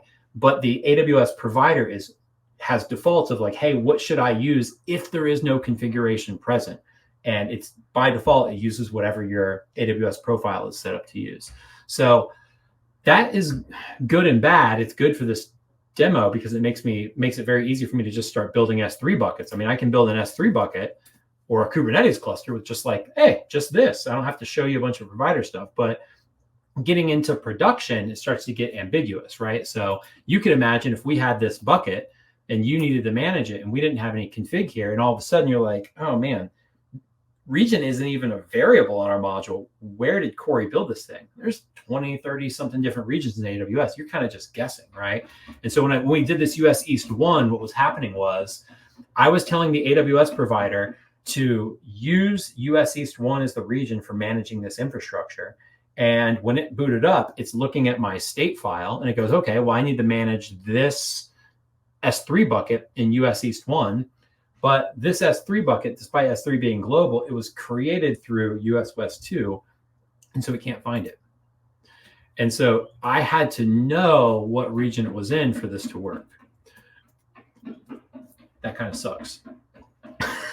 That kind of sucks. So what we'll do instead is we're going to go ahead and configure this provider. So the first thing I'm going to do is I'm going to bop this guy up to 5.0, the newest one. That is going to make us re-download it.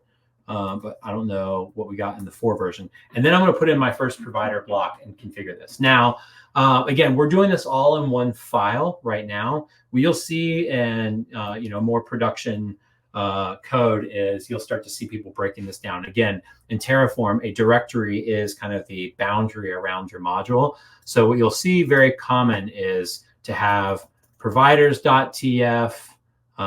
You'll have touch outputs.tf, touch variables .tf. These are the kind of 4 files that you'll normally see in a module. You'll start to get other files when essentially you start getting a lot of resources. It just gets hard to maintain it all in one file. People will start breaking it up and be a bit more specific about what's in there. Instead of just calling it main, they'll call it, subnets or, IAM or whatever. But the general way people break this up by default is main has your resources. Outputs have outputs of your module, which we haven't even gotten to that yet. We'll get there in a second. Providers, where all of your provider config lives, and variables, where your variables are. So we'll kind of start taking this approach now. I'll grab this whole provider block. I've got just resources in my main.tf. And over here in my provider block, I say, okay, this is where I'm going to specify the providers that I require and the versions, and where I can start doing my config. So I can actually come in here and say, hey, use region US West 2. And so now when we come over here to this and I run tofu, caps lock. When was the last time you saw that? You see, first off, it's telling me that I have a new version again. So I'm gonna have to re-upgrade that because I switched it from 4 to 5. So let's go ahead and just rerun that really quick, get to a newer version.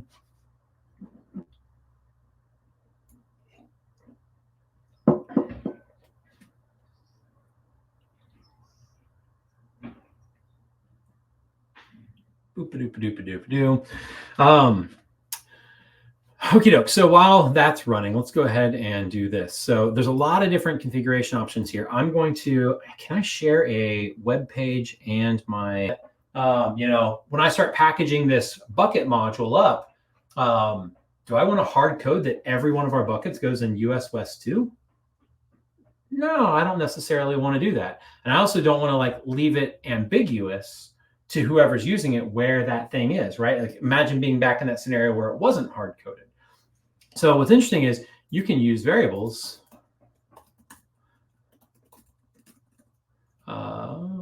There we go, great. AWS region deploy resources to. The default is US West 2. Now I can come back over here and I can say var.region. This is cool. Now I come back over here and I tofu apply and there we go. It worked because I have this default set. Now let's yank the default out and see what happens. Now the question is it going to ask me for the region or is it going to ask me for the provider region, the var region or the provider region? You'll see that it asks for the var region. And we'll look at this here in a second. I'll go ahead and hit yes, or not yes. That's not what I want to do. I want to say US West 2. And it's refreshing the state. Nothing to change about this bucket. That's fantastic. Come back up here. Let me just do a history grep dot. Nope. History grep graph. Geez. History from 0 graph. There we go. Let's go ahead. I know I could have done a bang 117, but I like to copy and paste because I'm that guy.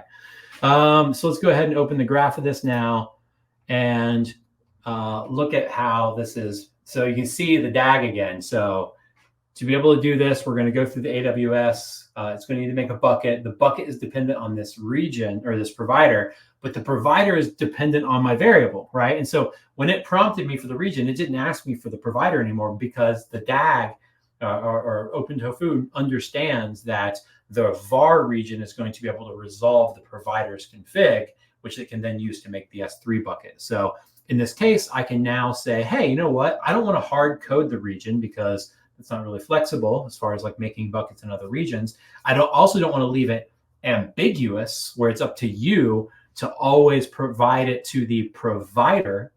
Instead, I want to be able to say, hey, it's a part of your variables. And now you, when you're making this bucket, can say, hey, you know what? I want to make it in US West 2. I want to make it in US East 1. And now it's a part of the interface to my module instead of kind of a like an implicit prompted thing of configuring the underlying provider.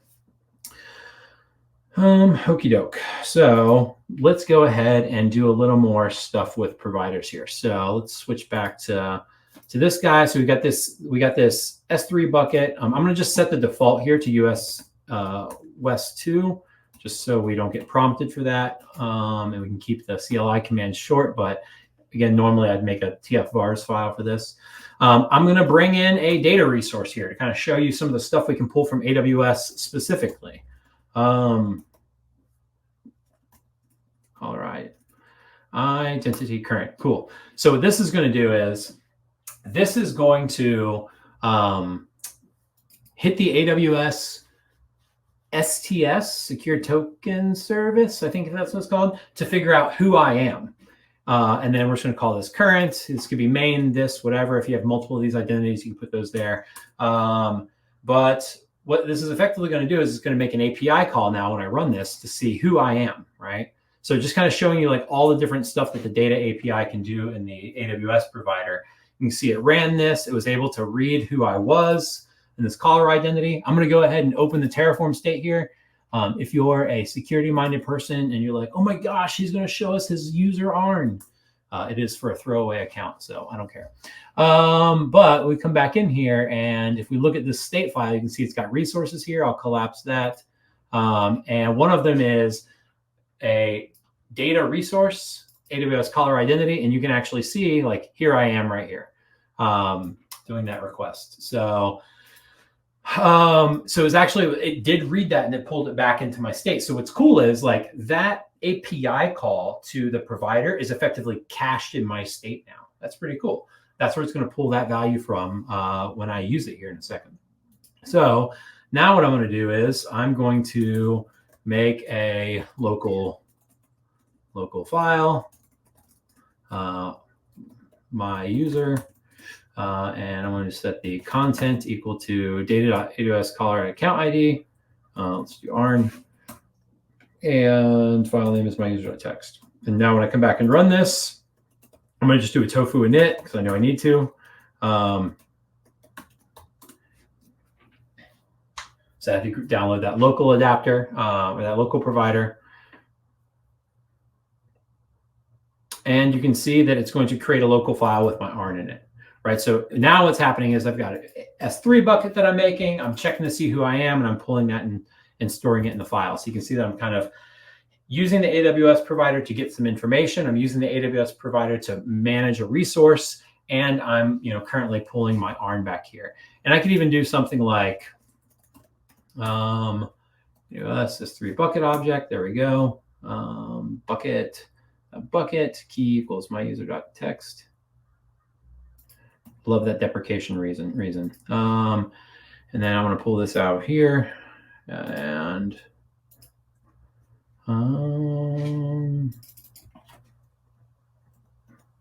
actually, let's just do this. Let's just stack the whole thing up. And then let's go ahead and tofu.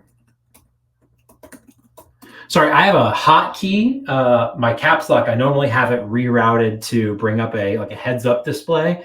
And I've got this nasty habit of hitting my heads up display constantly, but I didn't want to have that like flapping into the presentation constantly. So when you see, I disabled it this morning. So I keep going into caps lock mode accidentally because I'm trying to hit this HUD thing that I normally use to look at things.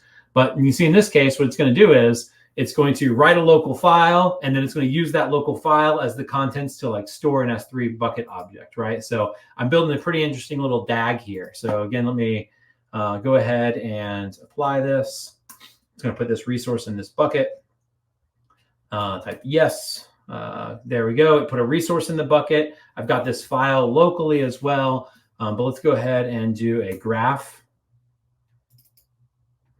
And now you can see, wow, we have a very basic module, but you can see the interactions in the DAG here of Tofu figuring out what to do is fairly complex. So starting from the bottom, I've got this region that configures my provider. The provider is getting the caller identity. The provider is also creating this bucket.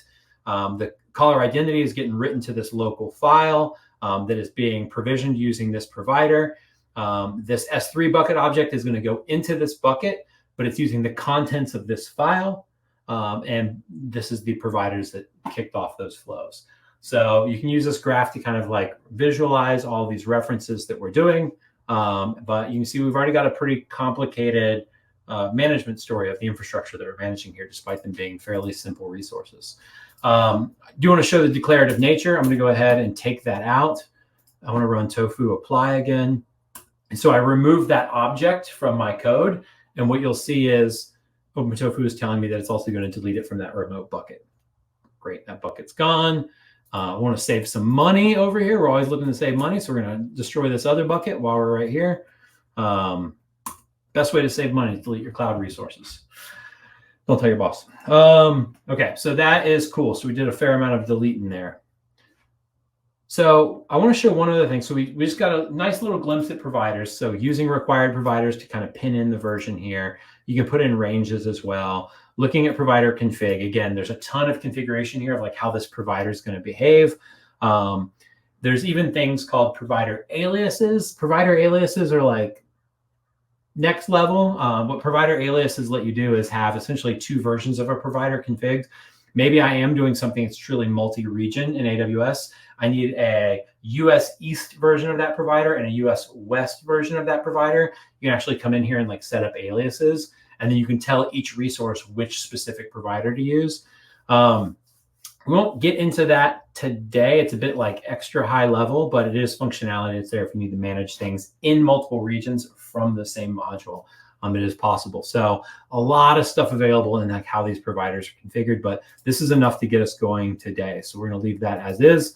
We're going to flip back to this, and there's a couple other things I want to show here. So we've got our provider, we've got our caller identity. What I'm going to go ahead and do is I've got, we'll go ahead and apply this one more time. Tofu apply. It's going to delete that old file. It's going to rename it. Okie dokie. And so again, like the goal of today is not to make everybody an AWS certified super architect. And I know that the things we're doing here seem fairly simple, but I really want to make sure that we understand OpenTofu and HCL versus necessarily like building the greatest cloud architectures. So just why I'm sticking to these local files, it makes it a little easier to reason about, and it's also faster. So what I want to do here is I got this caller identity that I'm pulling down. I'm writing it to this file. And what I want to do is, you know what, for whatever reason, I really wish that the ARN was written backwards in this file. I don't know, some weird constraint like that. So there's a bunch of different functions that exist in Terraform and OpenTofu that you can use for manipulating things. And if you search for Terraform functions, you'll find a documentation page where there's like 20, 30 different libraries of functions, 10, 15, 20 different functions in each of these libraries. So there's collection libraries, string libraries.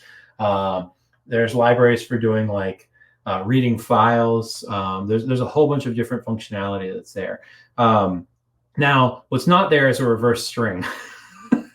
And for whatever reason, I want to put this one backwards. That's my constraint. My boss said, hey, the ARNs have got to be backwards in this file.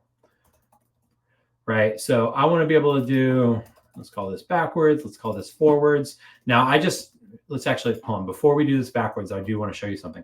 I just changed the name of this, right? Something changed about my constraints. This used to just be called main. But my boss is like, hey, we got to have both of these files here. So I'm like, okay, I want to give this one a little more context. Well, just so you know, I changed the name of that resource Terraform is going to try to destroy it. It's going to destroy the my user one because it's gone, and it's going to create the forwards one. Terraform doesn't understand it, right? I could have moved this code to another file. It doesn't understand that I changed the name of this. It's seeing, oh, there's a new resource here called forwards, and you got rid of the one that was called my user, right? If I pop open this Terraform state, and we're just going to do something real nasty here. I'm going to search for my user here. That was the name of my file previously.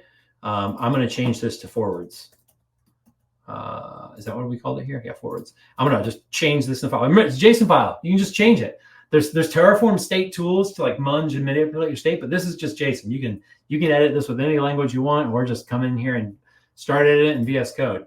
So you can see that it's going to delete this my user resource, and then it's going to create a new one, despite the fact that like no values have changed here, right? Because the identifier for this in my source code has changed. But I changed the name here, and I went and I changed it in my state. And you can, there's Terraform commands to do this in the state, but I actually really think it's important to understand that Terraform state is just JSON. There's a lot of really interesting automations that you can do, especially if you're doing bigger migrations, when you know that it's just JSON and you can write whatever you need to do that modification.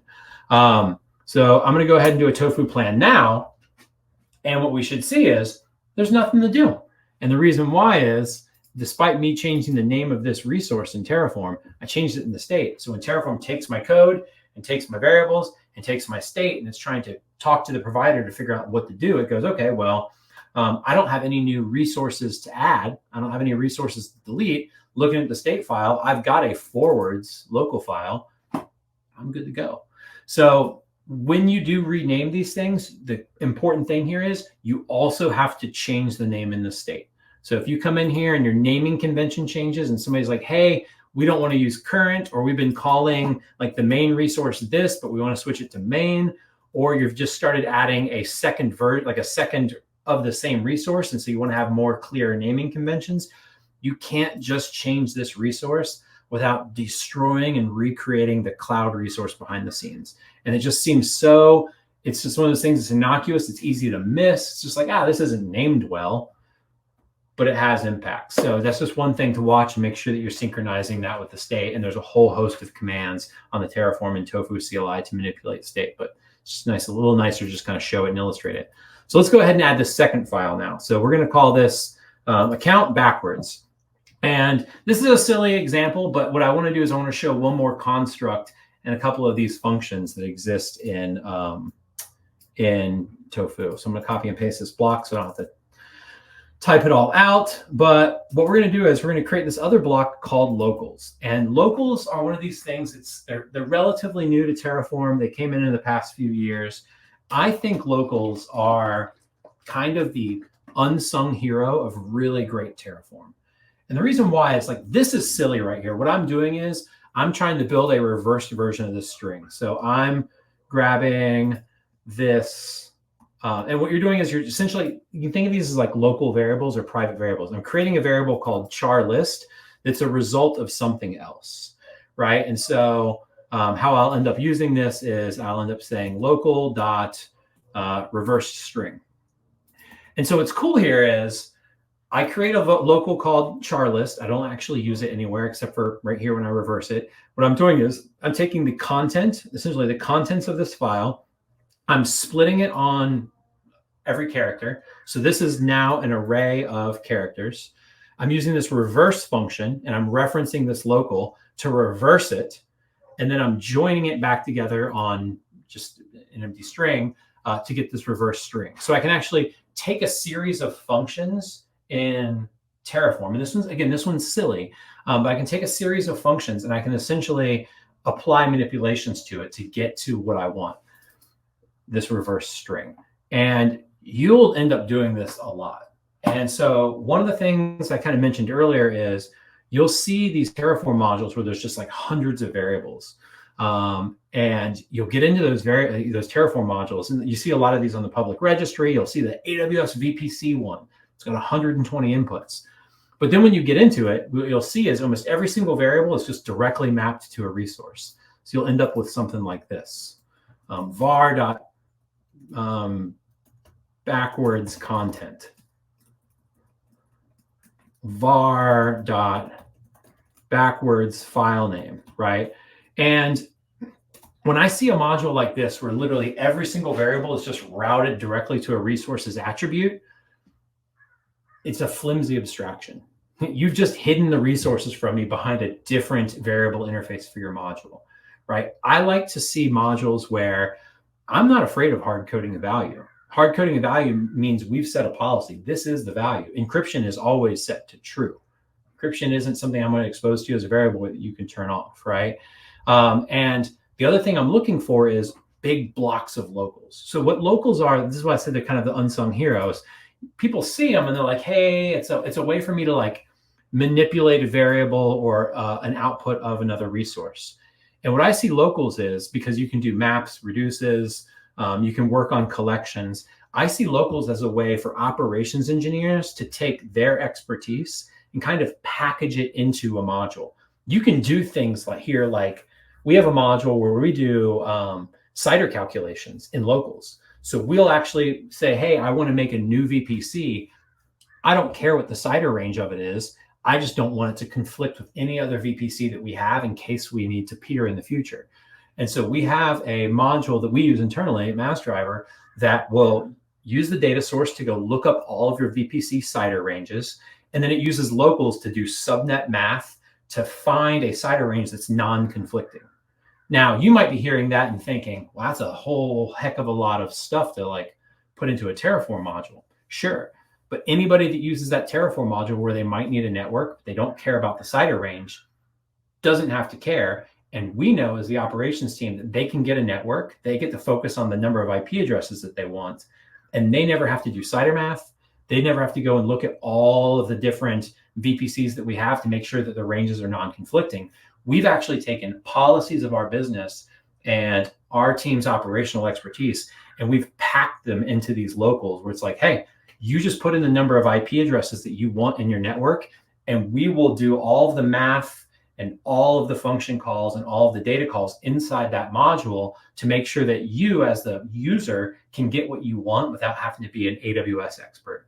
And so these locals, like really just abusing them to put as much of your company's policies and expertise into the code to limit the amount of variables you have to ask for, is going to give you that DevX, that developer experience that operations teams have been chasing since we first used the word DevOps.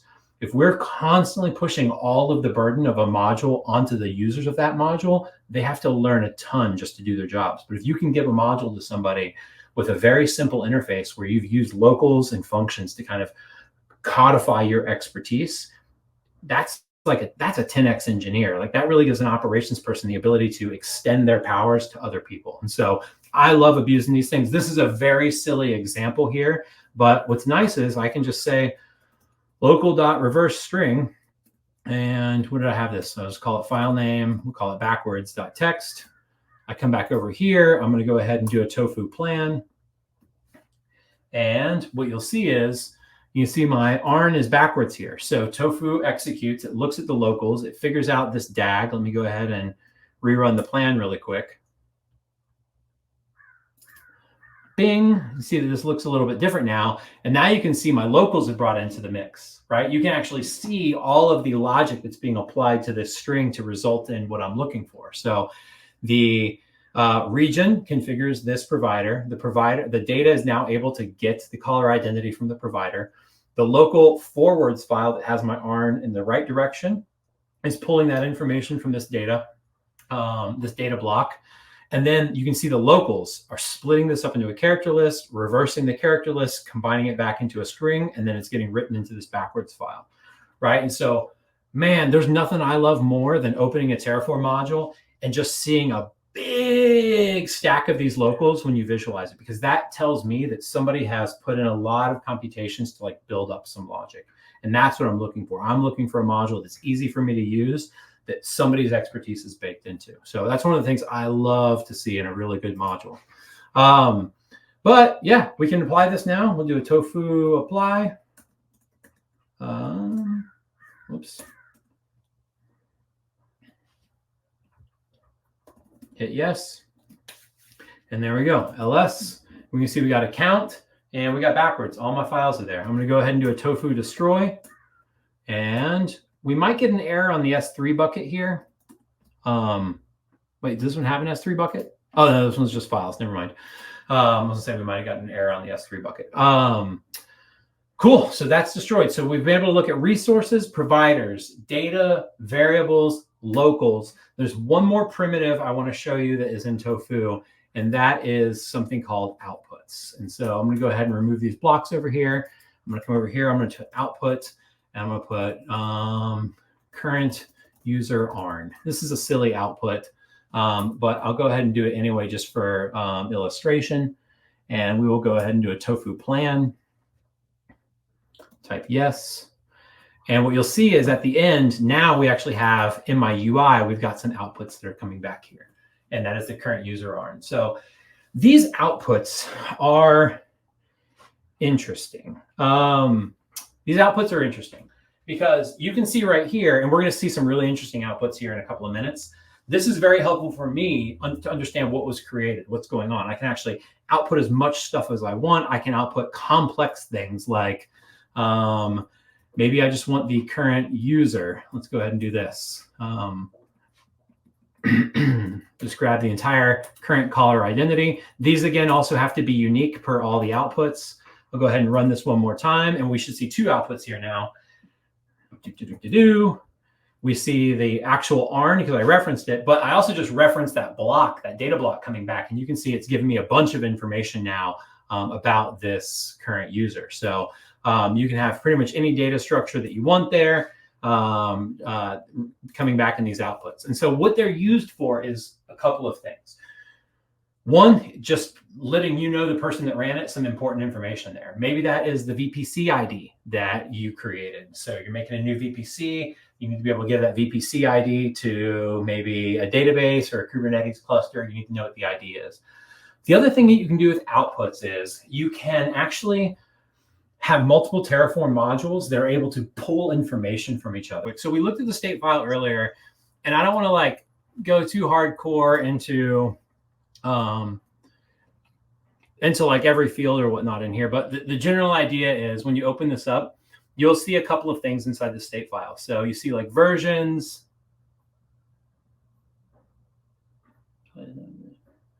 I see a question there, but I'll come back to that in 1 second. So you see a couple of these top level keys, outputs and resources. So outputs are the actual outputs that I've defined. So that when you're doing this module or Terraform state sharing, like that's what you'll actually have access to. So the cool thing is like, if you've got secrets that are in these resources, those aren't exposed when you do like a state file sharing. The only thing that comes in that state file sharing when you like reference something that's remote is what's in these outputs. So it is constrained a bit, but you could see how, that could be problematic. And then down here on this resources, it's an array of just different resources that were created in the cloud. So we're going to see literally every single resource block that we have in our code in here as well. And there's data resources, and then there's managed resources. So data is stuff that came from that data block. Managed is something that came from the resource block, an actual resource that you created. And you'll see that a lot of the attributes are cached in here.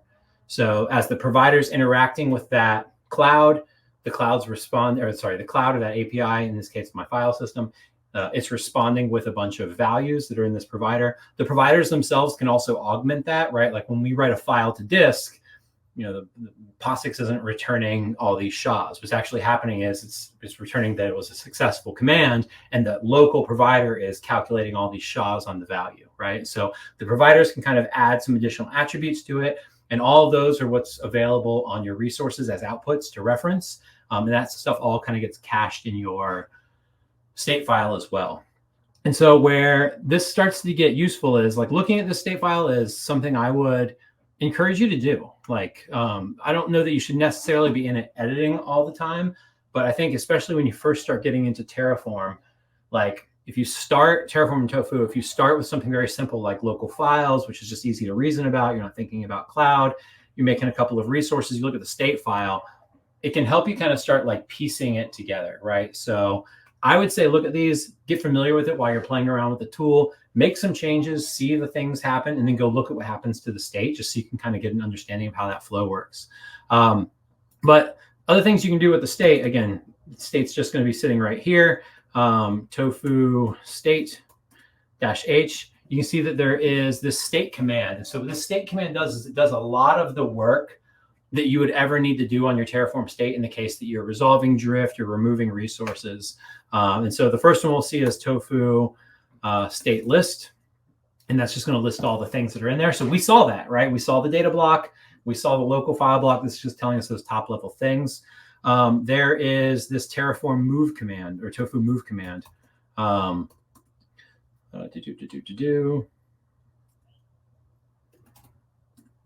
Whoops.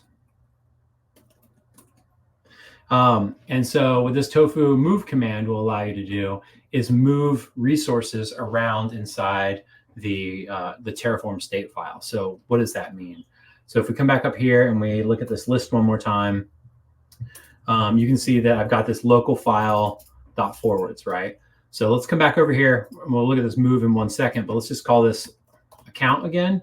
And if I do a tofu apply or tofu plan, again, you'll see that it's going to want to delete this file and recreate it because my code changed, right?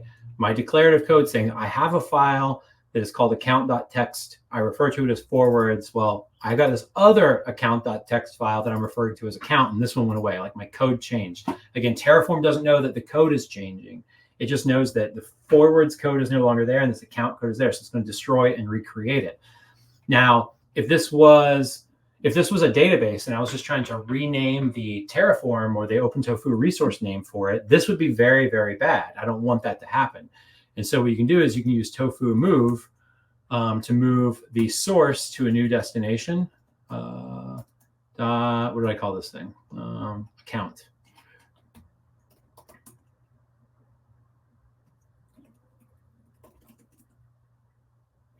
And now when I do tofu plan,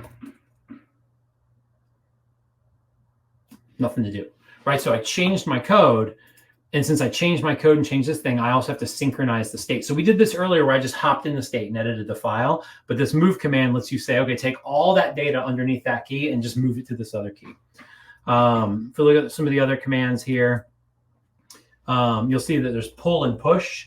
So right now, all of our state is local. You can see there's this Terraform state file. The Terraform state file should not be checked into Git. If you're a solo person working on something and you want to check it into Git, that's fine. But the default location for your Terraform state is the file system. You can actually configure that through your provider, or sorry, through Terraform as well. You can say, hey, use S3 to store my state. Use Postgres, use Dynamo to store my state. And you should be using a remote state provider so that your state is not ending up in the source code. Couple of reasons why. One, the Terraform state can end up with sensitive values in it, passwords, etc., private keys. And so you don't want that checked into Git. Now, one of the cool things is with Tofu, there is the encryption command where it'll actually encrypt your state end to end, which makes it a little easier to put it in something like Git. But the other problem is Git is, if you're storing it in Git or on the file system, you can't do that that collaboration part of DevOps. If you have the current state on your disk and I have the current state on my disk, we have two versions of the state, right? If I run this locally to make a S3 bucket and then you run the exact same module with a different state managing the same resources, we have different views of the world. And so what you want is you want the state to be in a place that both people can access at the same time. And as soon as you start using the remote state, there's this concept of locking that can be used as well. So if I'm running something long, like building a Kubernetes cluster, and then you try to edit that same Kubernetes cluster, Tofu will actually stop and be like, hey, there's a lock on that remote state file. You can't do this right now. And that just stops two people from stomping on each other's changes. And so why am I bringing this up? Pull and push lets you actually pull and push that remote state. So let's say that we've been using S3 to store all of our state, but I need to do this move command, or I need to do some like heavy state surgery.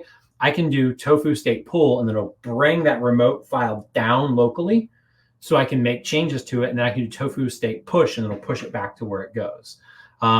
So push and pull are just there. Like if you have to pull down your state and do a bunch of heavy manipulation to it, you have a way of getting it there and back.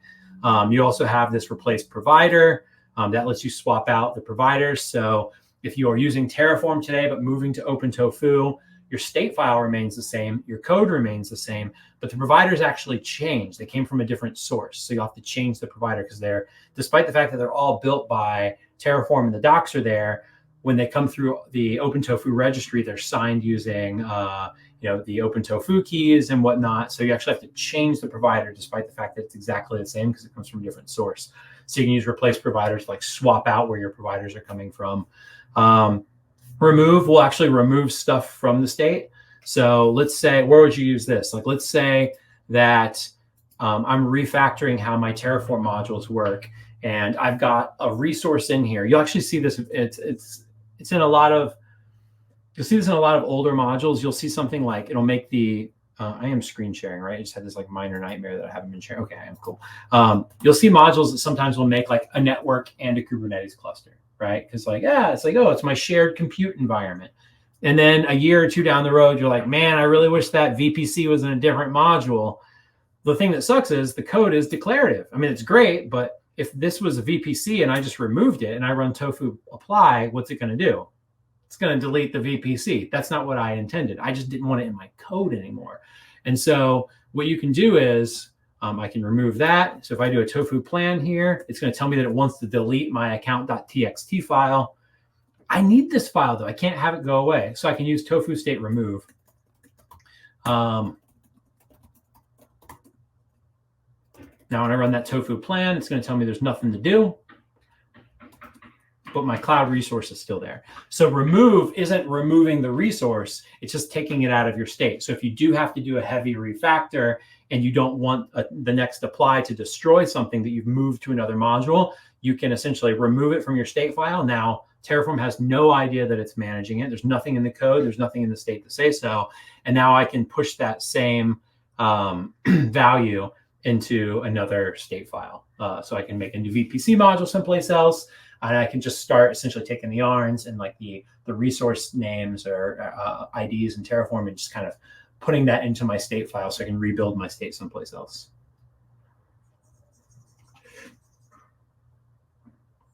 Okie dokie. So, and then one other thing to note is you'll see that there's a lot of Terraform state files. Tofu and Terraform both are pretty good at, whenever you're making changes, through the commands of backing up that state file before the change is applied. And so it's pretty safe to use the Tofu state commands to manage your state, because it's always going to make a backup that you can swap back to. That's one of the things that's a little scarier about like just jumping in and like taking on your state yourself, is because it's not in Git. So if you come in here and just botch this thing, and it's a local state file and it's not in Git, it's hard to recover from. But if it's a remote state file, that's great. I'm going to pull it down. I'm going to make changes locally. It's going to make the backups. I push it back up. So you will get these backups of the state file from time to time. If your state is good, you can just remove them.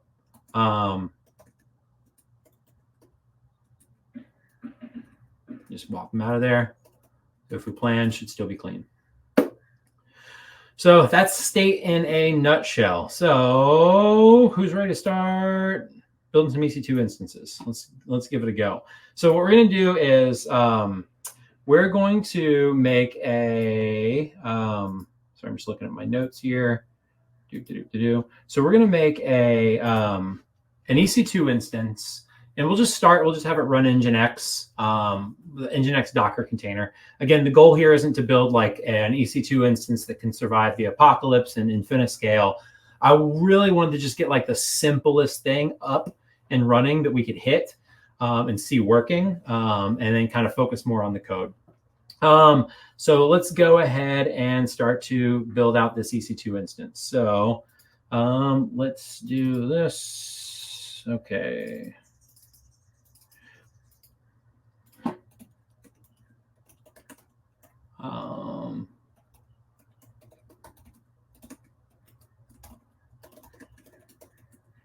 And then let's go ahead and do TF. Okay, just gonna set up that little directory for me to work in. Close these guys.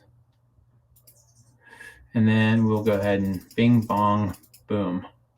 Bing, bong, boom. Okay, So we're going to build a net new resource here. Sorry, I'm just trying to resize some screens over here because it's going to be a bit more code. And so when I go about building a Terraform module, again, I try to make the smallest variable surface area as possible. I think one of the really great things that we can do as operations engineers, DevOps, SREs, platform engineers is lowering the surface area of the cloud for the rest of our team, right? You probably have 200, 300 software developers and like 5 ops people, right? Everybody's tapping your shoulder. You're always blocking everybody, right? And like, how can we get to a place where we can enable them without overwhelming them? And so in doing this and making these smaller variable interfaces, what I tend to do when I make a module originally is I just start with resources. I don't start with any variables. I just get something that works, and then I'll back out the interface for my use case. I think, okay, I got this thing working. It's making an Nginx Docker container running on an EC2 instance. I feel really good about this. What do I want my developers to have control over? And then I'll start to back that out into variables. So to get started here, we're just going to kind of let it rip. I'm going to go ahead and I'm going to paste some stuff in, and then we'll kind of talk about what we see here. So the first thing I'm going to do is I'm going to make an AWS EC2 instance group. So go ahead and plop this here. So this is the AMI that I know happens to work. I'm going to use a T2 micro. I'm going to need a key name here in a minute. I'm going to need a subnet to put this into. I'm going to need a security group. I'm going to associate a public IP address with this EC2 instance. So again, this isn't what I'd say like a secure practice. Getting something up and running quickly, this is great. But you'd probably want to use an ALB, some sort of load balancer in front of this application. But I'm just going to route an IP address to this thing so we can hit it. And then this is the user data of this EC2 instance. So essentially setting it up.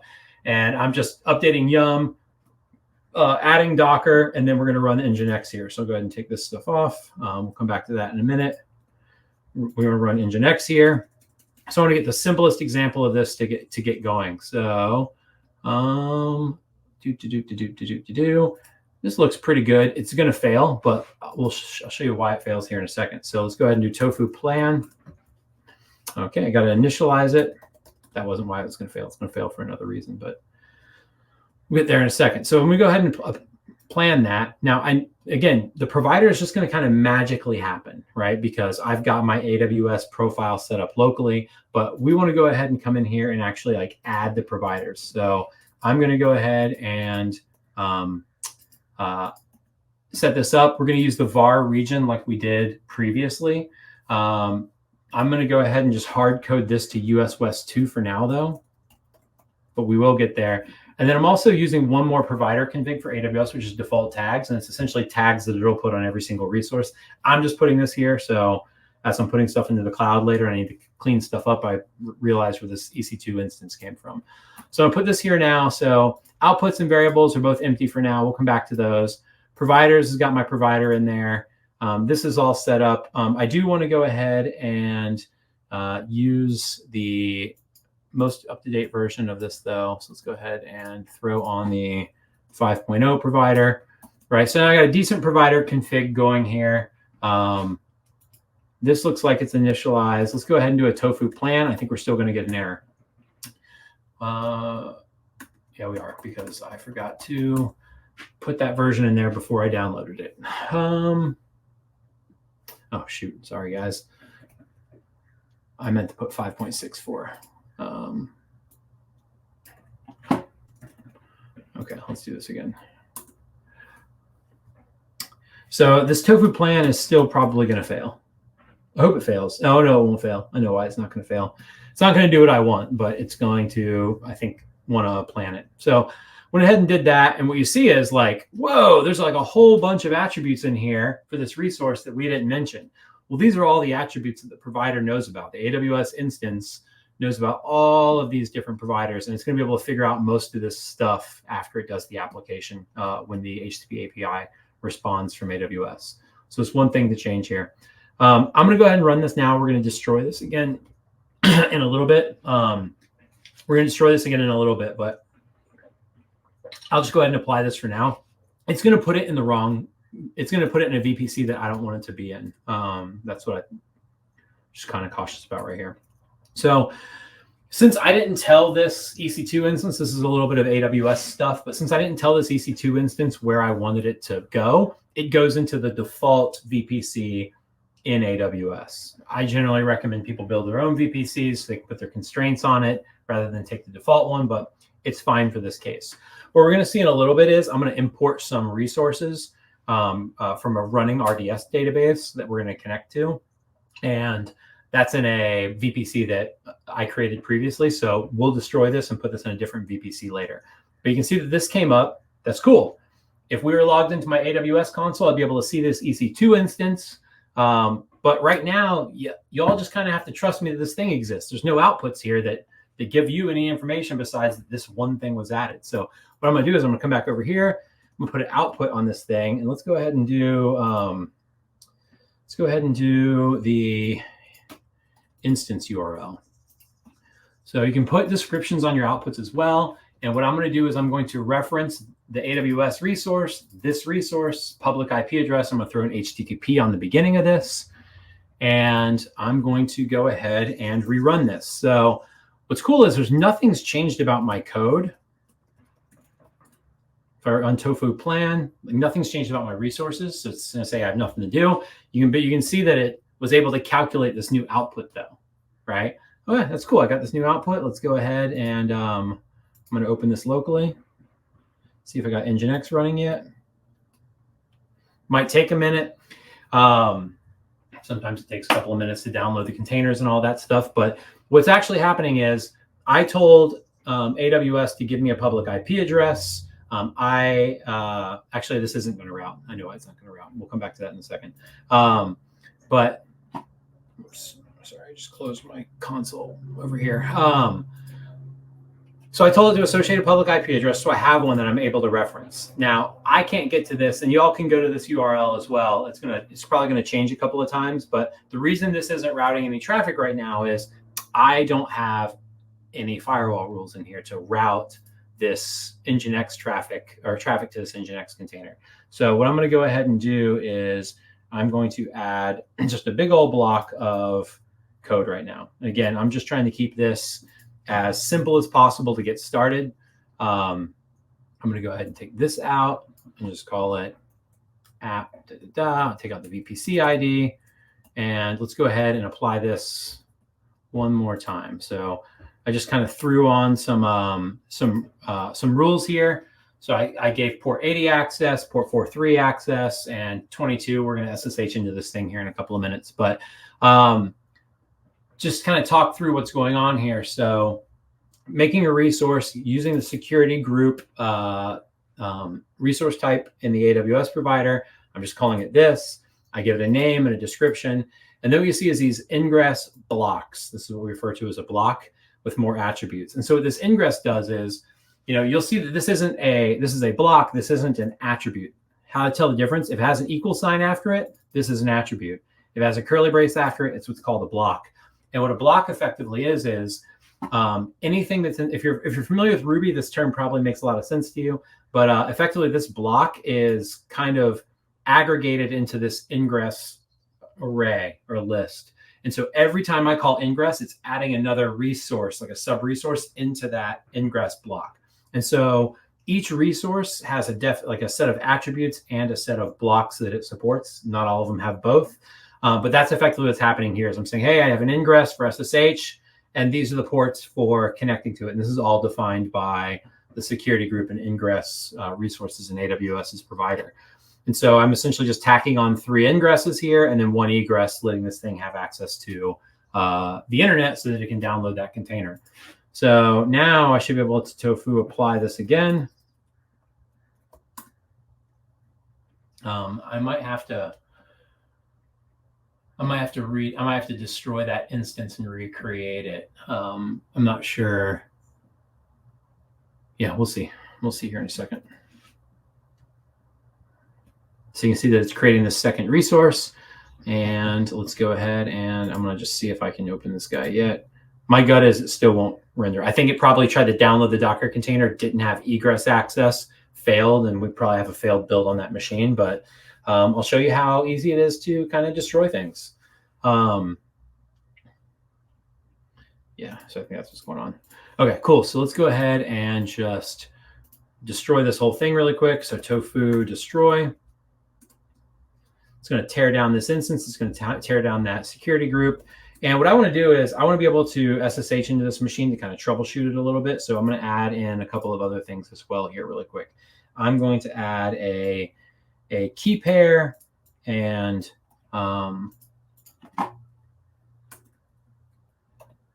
a TLS key pair. So this is going to use the TLS provider. It's going to give me a private key, set some things here. I'm going to go ahead and add this name prefix on as a variable really quick because I have it referred to a couple of times in my in the code I'd love for us to be writing. So let's go ahead and do this. I'm going to do a var variable name prefix. So this is something I like to do. I like to set a name prefix. So rather than asking somebody, one of my users, to give me every single name of every single resource, I like them to just give me a name prefix. And then I'll use that name prefix. And then me as the operations person is saying, here's how I want to further qualify this by putting a suffix on it. And so in this example, I'm just going to go ahead and I'm going to hard code this to a default just for my own sanity. And I'm also going to add a description here. So my name prefix is going to be OpenTofu Workshop 0823. So this is just kind of following the naming convention that I use internally. Just again, so my team's seeing resources created, they know where this is coming from. And now what's going to happen is this key pair is going to end up with this name prefix. So it's going to be OpenTofu Workshop 0823 SSH. That's the purpose of this key pair. And what I'm also going to do is I'm going to update this security group rule to also use the same prefix. So I'll say var.name prefix. So now the security group will be called OpenTofu Workshop 0823 SSH HTTP, right? So this is nice because now this might seem silly, but this is one of those things when you go look at a lot of the modules on the Terraform registry, like the VPC one has like 8 name fields. Who's got time for that, right? Like ask people what they want to name their use case, and then you as the person that's building this module, add suffixes that make sense so that you can kind of not have to worry about like the naming convention and a developer naming the security group something super funky, right? So that should be destroyed. Let's go ahead and do a tofu plan to like bring this thing back up. You're going to see that it wants to upgrade again because it's got the TLS provider now, which is going to create this key for me. And I'm going to do one more thing for my own sake, which is I'm going to add a couple more outputs here just to kind of show you like some of the cool stuff that you can do with outputs. So this looks like it's initialized. I'm going to do a tofu plan to see what it wants to create. Okie doke. So you can see it's going to make this TLS key. It's going to make all of these ingress blocks. And here's where you can actually see, remember I said ingress is a block, but it's kind of just adding it to this array. You can see under the hood, this is actually an array of maps that are getting associated there. And that's just a really cool way. There's also some other stuff that we can do there with like this concept called dynamic blocks that allow you to use variables to drive how many times you iterate and add stuff to that. So let's say that we want to back this out later and add a variable called ports, and it's just a list of integers.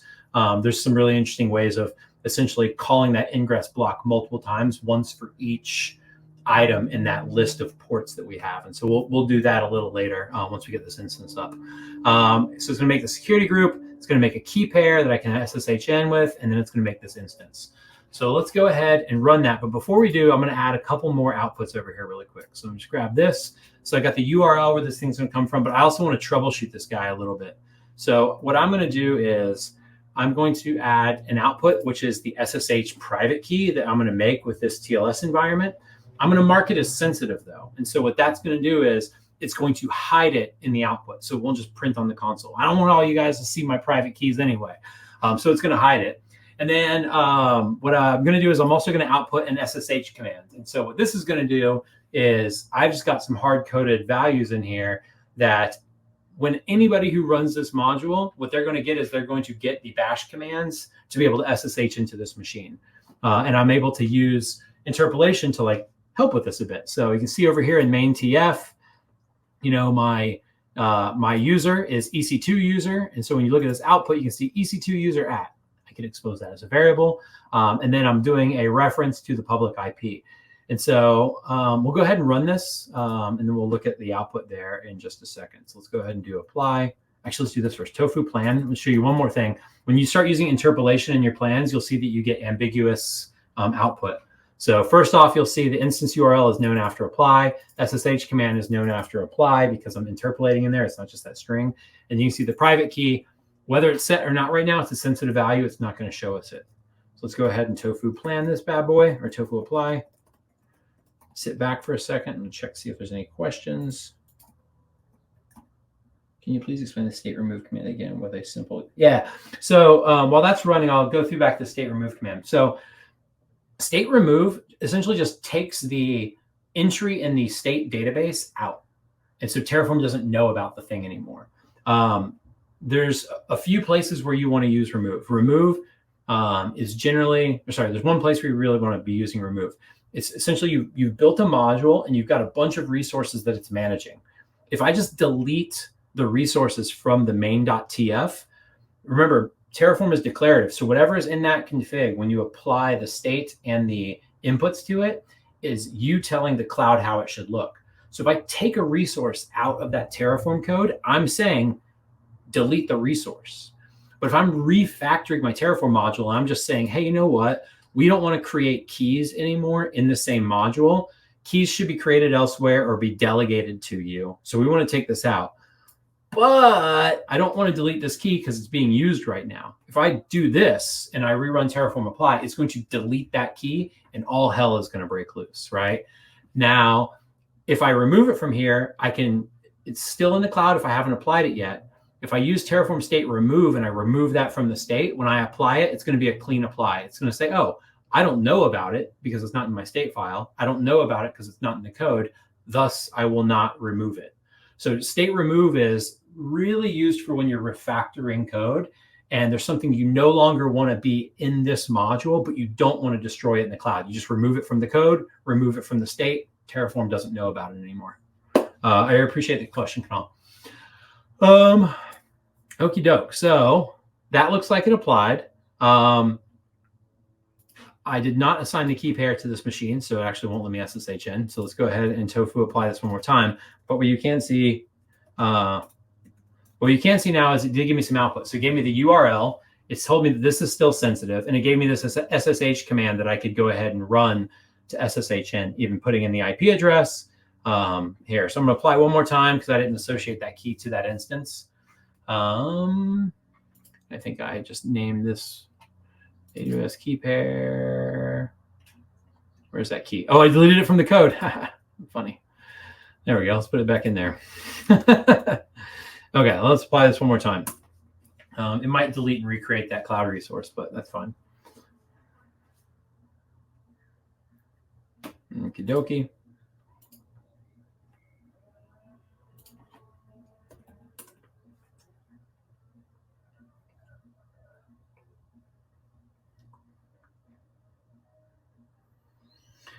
Okay, so it's going to delete and recreate that instance because I've associated a new key to it. That's just kind of an AWS-ism. If we would have looked at the plan when I assigned that key, you can see that it's going to force replacement. And even in the plan, it said it was going to destroy and re-add it.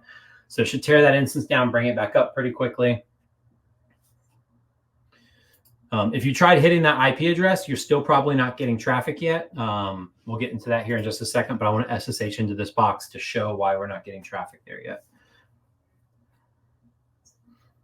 There we go. So it's destroyed the old one. It's bringing the new one back up. It's already created that SSH key. It's going to associate it to it. And as soon as this is done, we should be able to connect.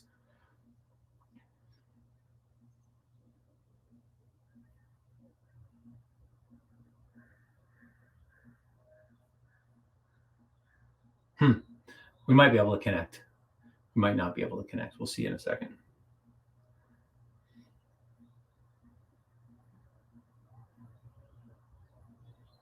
Okie dokie. So this is still not going to respond. I know that for sure, but I'm going to go ahead and try to connect to this machine.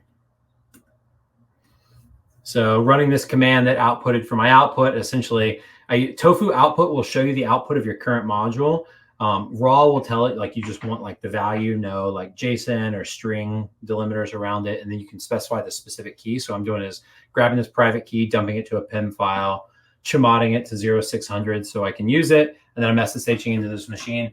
And what you can see here is it's hanging.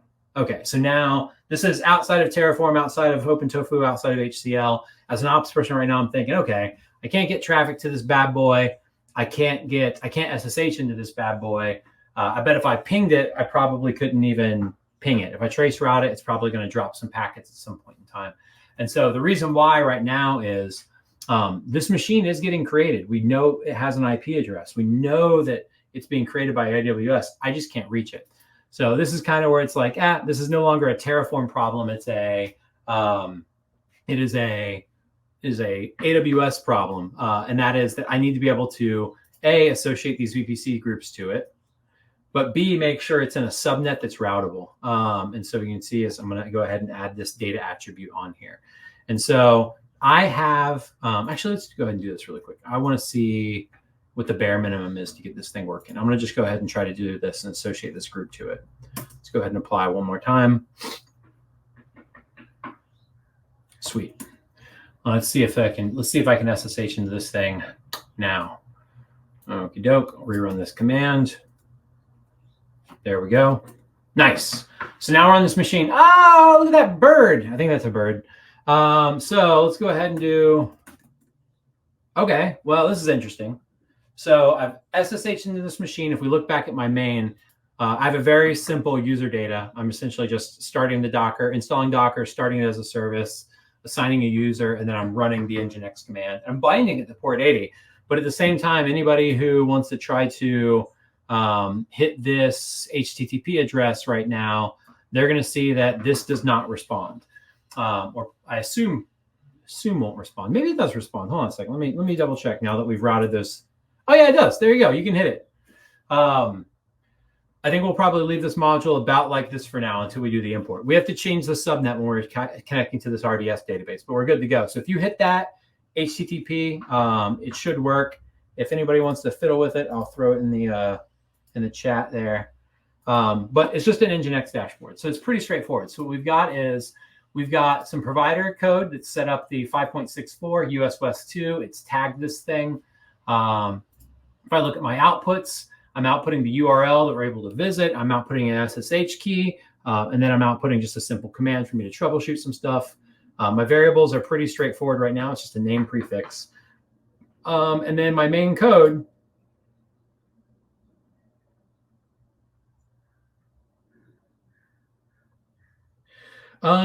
You would have to, so does get commands work with user data? Yeah, user data is effectively just going to be a bash script that's executed as a part of bringing up the that instance.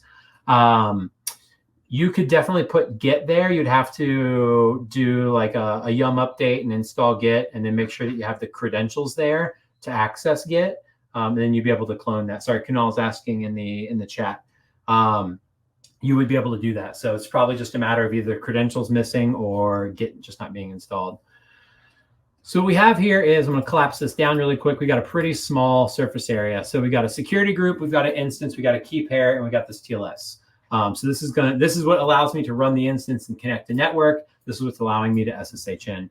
So it's a pretty small surface area as far as like a module goes. We haven't really even exposed much. So if somebody was using this module, the only thing they have to supply right now is the name prefix. That's pretty cool. Now, this is where I usually start doing the work of, okay, what do I want my module to look like? What do I want my developer's experience to look like? And, learning Terraform, HCL, OpenTofu HCL is one thing. Getting the language syntax down. Learning the cloud is a whole other, right? You have to understand AWS EC2 and Kubernetes and RDS and all this stuff. And then the other thing is kind of like understanding how your users are going to use this module, right? And I think that's where, honestly, like I think some of the hardest parts of doing really good ops and really good DevOps are. It's not learning the HCL and OpenTofu. It's not learning EC2. It's learning how to work with your users to figure out like what is a good interface for them, right? And so looking at this, it's time to like start looking through this and thinking like, what do I as an ops person want in here, and what do I want to expose to a user to be able to change, right? Now, again, we're not trying to make the best AWS module in the world here. We're just kind of trying to show off some of the functionality of OpenTofu. But looking at this module right here, I'm like, okay, well, I want there to always be a key. I'm not going to let the developers change anything about that. So I'm not going to use any variables. Here, I'm using the name prefix. I want to let them pick the names of stuff. We have a naming convention. They use it. But I don't want them to actually set the full name of the resource, because they might have two key pair for this machine. Maybe they have a key pair for SSHing into it. Maybe they have a key pair for doing some sort of peering of a distributed system, right? So what I want to do is say, hey, this one is for SSH, right? I probably want to change the name of this, right? So when I'm building Terraform, I just build something that works, and then I start thinking, okay, what do I want this experience to look like for anybody who's using this thing? So now I'm like, okay, you know what? I want to call this SSH. Just clearly delineate this is for SSHing into this machine. I'm going to let the developer put their name prefix on, but I'm always going to suffix it with -SSH. So when I'm looking in the console later, I know what this is. Now, this is my first change. I've changed the name of this, which means if I go ahead and run my tofu plan here, it's going to try to recreate all this stuff. So this is one of those places where I'm going to want to use Terraform state move to actually move my state around. Now you have a couple of choices here. Let me just do SSH. Let me see if there's any other ones. AWS key pair. Let me see if there's anything else here to update the references. So what happened was I changed the name of this, but I didn't change the reference name, and that's what this warned me about here. Is I was essentially referencing something that doesn't exist in the code anymore. Now, if I tofu plan this, what we're going to see is it's probably going to want to destroy that key and recreate it, and it's going to want me to save my file first. It's going to want to recreate that key. But since that key's changing, it's going to want to also recreate the EC2 instance. Or maybe it's just doing the key pair right now. Yeah, so it's going to try to delete and recreate this key pair, right? Which I don't necessarily want to delete and recreate this key pair. It's going to actually change the key, which is going to change the key data, right? So what I want to do is I just want to move this in my state file now. So I'm going to do tofu state move. Actually, I'm going to do tofu state list. So I can see in my tofu state, it's still called this, but I just changed it to SSH in my code. So I'm going to do tofu state move. I'm going to move from this to SSH, tofu plan, and we should see that everything's just golden now. So I'm starting to refactor this module. I've got something that works, and now I'm starting to refactor it for like what makes the most sense. Like, why am I doing this? Well, if I was, let's say that, we're setting up a new service, and, we know that, let's say that we've got a monolith that we're running and we're breaking off a microservice, and we know this thing takes, 10,000 requests per second. And there's a database that's a part of this microservice, and that's what we're building the Terraform module for. So I know day one, this database is going to be under high load. So what I might want to say is, well, I want replicas day one, right?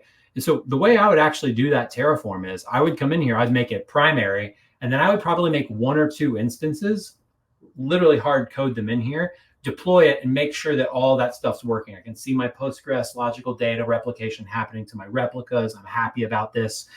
I like to have a very boring set of Terraform while I'm working through it. And then what I like to do is I like to back out all of the nice Terraform. So back out variables, back out iterating in loops to create multiple of something.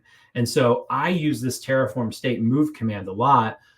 For something like this, you might not want to use it. Maybe you'll just tear the thing down and recreate it every time. That's fine.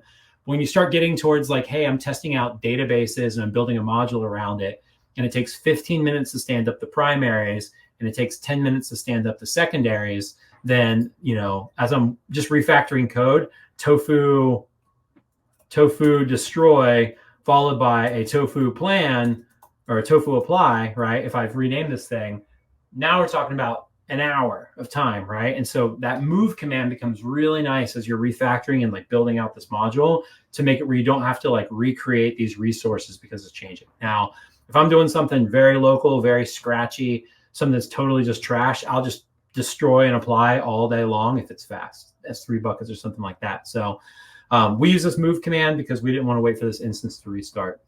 What else in here do I not like? So I'm thinking about my users. My users might want to specify the instance type. Maybe I don't want them to specify the instance type. Like this starts to become interesting, right? So I'm like, okay, what do my developers, right? And this, like, I hope this doesn't seem too pedantic, but like, what do the developers on my team know about AWS instance types, right? And again, this isn't an AWS course, but I would ask you, everybody in here right now, if I throw off an M5 extra large, does anybody know what that means stats wise? Or are you going to go Google it? You're probably going to Google it, or maybe you memorized it. If that's the case, you're the best. But your developers who might be standing up a database probably don't know those instance types, right? They might not know that maybe we don't use a specific type of instance. They might not know that we have reserved instances, right? And so getting to something like instance type, it's very easy to just kind of look over here and say, well, you know what? Let's do instance type, right? And, we'll say var.instance type, and we'll set the default over here to T2 micro. Boom. Bob's your uncle, right? Let's go ahead and apply this, see what happens. Well, it's tofu a plan. And what we'll see is I set the default, so nothing's going to happen. I technically have a valid Terraform module right now, but this is what I'm thinking as far as like doing good design for other people to use. My developers have no idea what the hell a T2 micro is. They don't know the difference between a T2 micro, a T2 large, a T3 micro, and a T3 large, a T3 micro, and a T2 micro. Now, what they might know is they might know how much RAM they need, or they might know how much CPU they need, right? Like there's something that they know about the performance of their application that makes a lot more sense to them. And so this is fine to do. And you might have a team where everybody knows the instance types, but you might want to put some constraints on this. You might want to say something like, let's say minimum memory.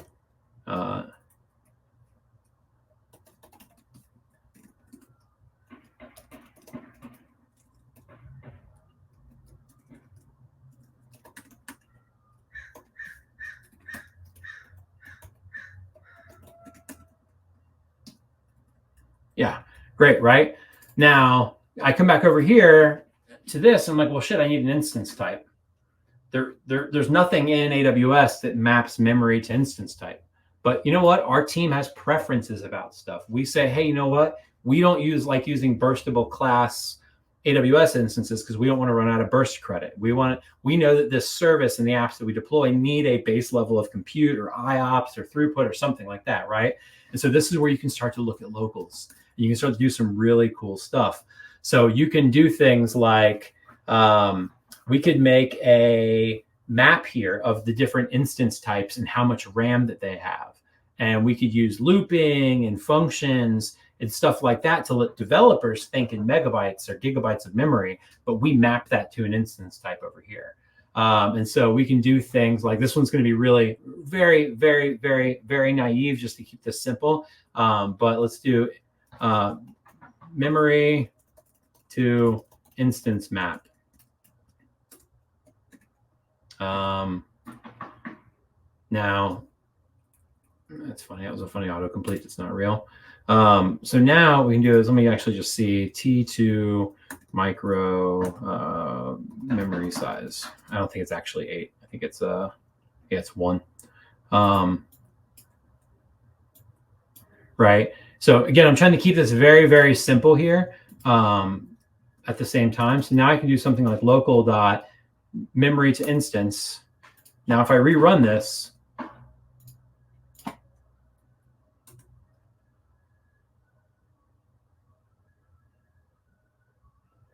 memory instance type is, oh, I didn't save this. Whoops.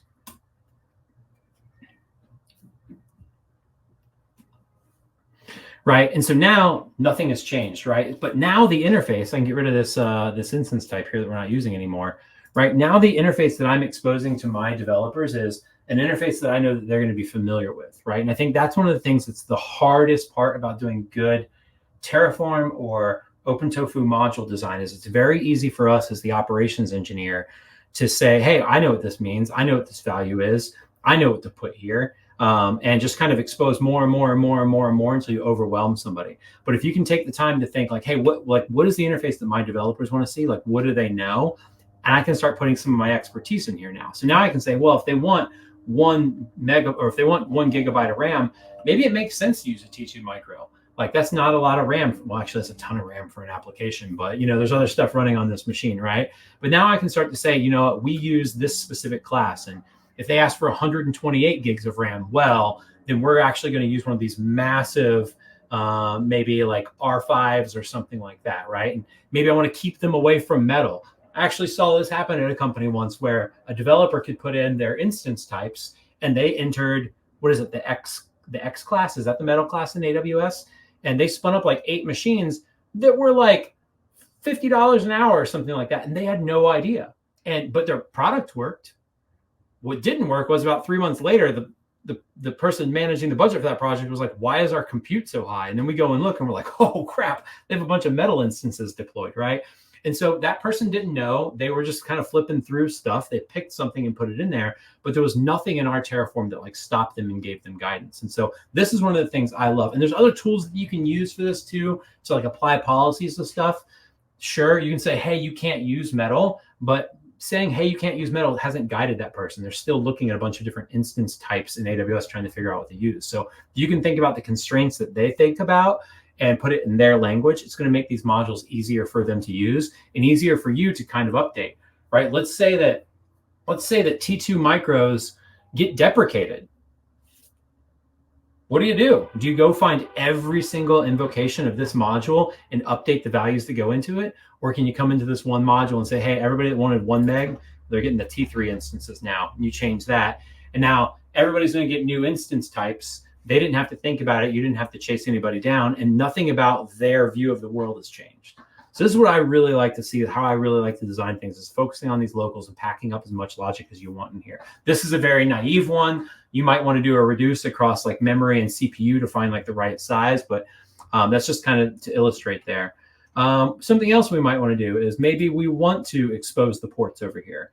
Maybe we want to expose the service that we do. So, right, I could do something like var.docker image, right? And I can expose that as a variable over here. We won't do that for just the sake of time, but this is what I'm looking at. I'm looking at this resource and saying, what does the developer or user of my module actually care to change, and back that stuff out. But I feel like this is a pretty decent one right now. It's got this app up. We're able to visit it. We're able to SSH into it. You can hit it in your browser. Like, this thing works. Like, we've built some net new infrastructure. So with that, what I'm going to do is I want to pop over and make a new module. I'm going to check for questions really quick. And check time.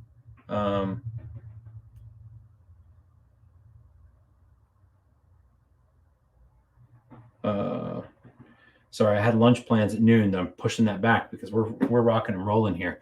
Okay, so now let's go ahead and like talk about importing infrastructure. So let's go ahead and I'm going to make a new, actually, I'm going to tear this down first because, don't leave compute running. Yes. Okay. I'm going to go ahead and close this in the meantime.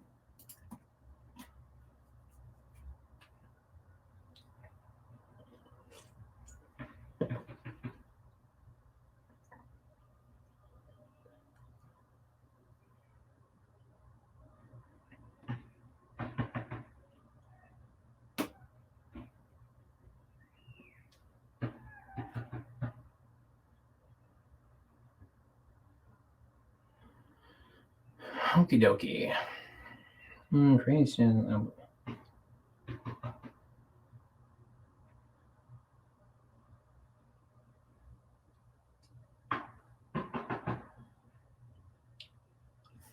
Okie doke. So that was destroyed. Sweet. So I'm going to go ahead and change down and make directory 5, import infrastructure. Okie doke. So let's go ahead and start importing some stuff. Okie doke. So what I want to do here is, now importing, I don't want to get too far into this, but importing infrastructure or generating infrastructure, generating code is really hard, right? Like, especially in Terraform. And there's a lot of tools out there that like generate Terraform for you. But like coming back to this, like it's one thing to hit the cloud and ask AWS what fields it has and generate a resource for me. But like just looking at like this idea right here, right? Terraform is never going to, like the Terraform generation tools are never going to generate what is the right interface for your organization. What most of them do is they do very rote generation of code. So it'll literally take the values from the cloud and it will just dump a resource and then hard code every single value in there, right? They don't have variables, they don't have outputs, they don't have any of that stuff. So we are going to use one of these import tools here today that's built into Tofu to import this resource. But just so you know, like whenever you're doing this, like the resources that get imported, like they're pretty ugly by default and they require a lot of work. But bringing in existing infrastructure is a very, very common task when working with IAC. So I think it's still important to cover. But the catch with this is, there is a lot of importing infrastructure that happens outside of Terraform. So I'm trying to find a command that I wrote earlier. Here we go. So one of the hardest parts about importing resources is finding them, right? Like if you haven't been using infrastructure as code and your team has, 2,000 cloud resources, like what goes in a module? All 2,000 resources, right? Like you have to kind of think through that use case that you want, that use case that you're designing to figure out what resources go into that module, right? Like, do you want subnets in the same module as your VPC? Maybe, if that makes sense for your business. Do you want a EKS cluster in the same module as your VPC? Probably not, right? And so one of the hardest parts about generating and importing existing infrastructure into Terraform is making sure that you understand the service area and use case of the module that you're designing. So let's say you've nailed that. And this one right here, it's going to be a Postgres module. We know exactly what we want, right? We want the Postgres primary. We want any replicas. We want security groups related to it. This whole thing is in one module. If you want Postgres, we'll take care of the firewall rules. We'll take care of the IAM for you. We take care of the replicas. We take the primaries. The only thing you have to think about as a developer is the version of Postgres, maybe. That's great. That's a great philosophy to have. Once you've made that hard decision of what the use case looks like of this module, the second hard thing comes along, and that is, how do you find the resources that exist already that you want to be in this Terraform module? How do you find that RDS instance, right? And so that's where it gets really hard. If you don't have good operations postures in place already, good naming conventions, tagging conventions, it can be very hard to find infrastructure. So I kind of want to just like illustrate this really quick. So, at MassDriver, we have a sandbox account that we do all of our demos in. We do all of our playing around in, pretty much all of our CI pipelines that work with Terraform, make resources in this thing. If I use the AWS CLI and list the resources in my cloud account, there is a lot of stuff in here. And if I kind of just prune this down to just outputting even just the ARNs, what we're going to see is there's a lot of resources in here, right?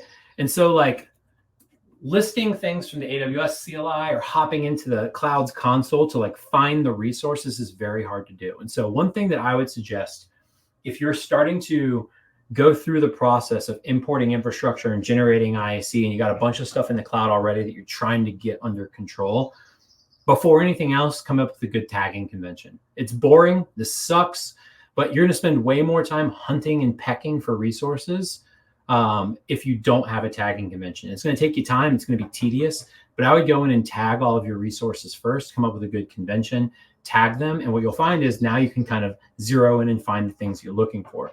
So in this case, what I'm looking for is I'm looking for all, and we have a pretty good tagging convention. So with our platform, it auto manages tagging conventions for infrastructure that it provisions. And so I know that this database has a tag on it already.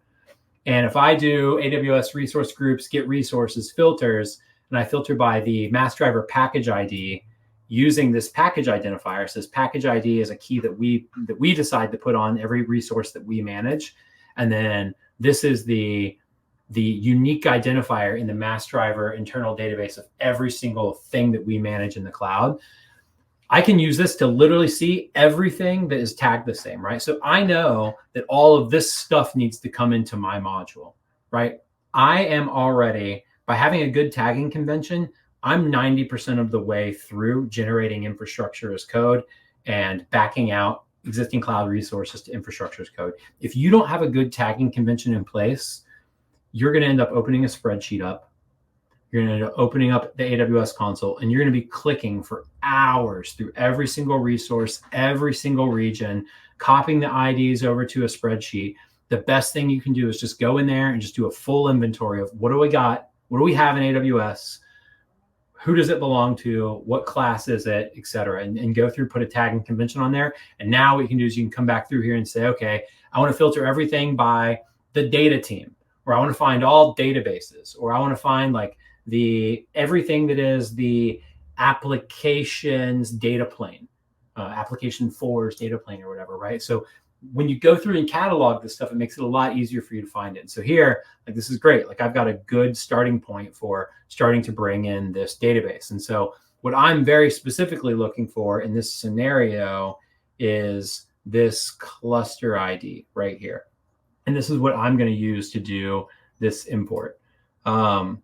So let me just go ahead and set up this base file really quick so I can see that the ID here, where is it? Cluster.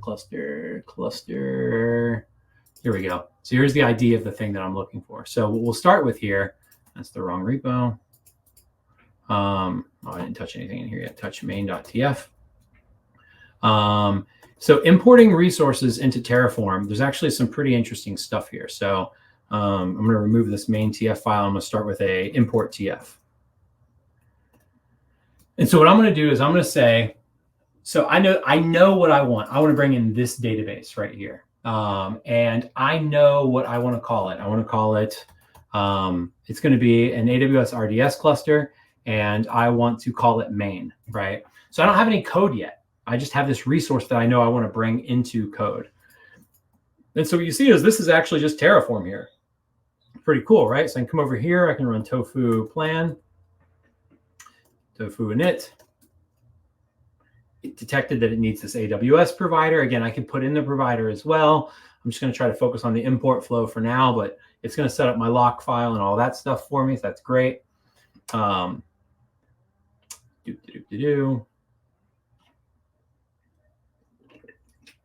Cool. So now what I'm going to do is I'm going to do a tofu plan.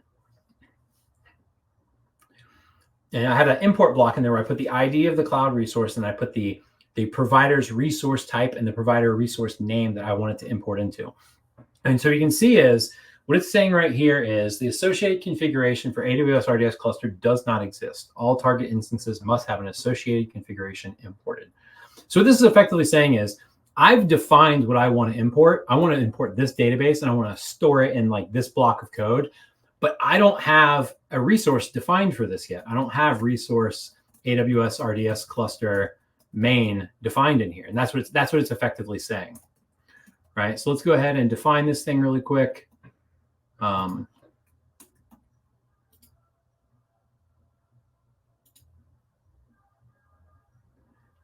That's fine. Ignore that.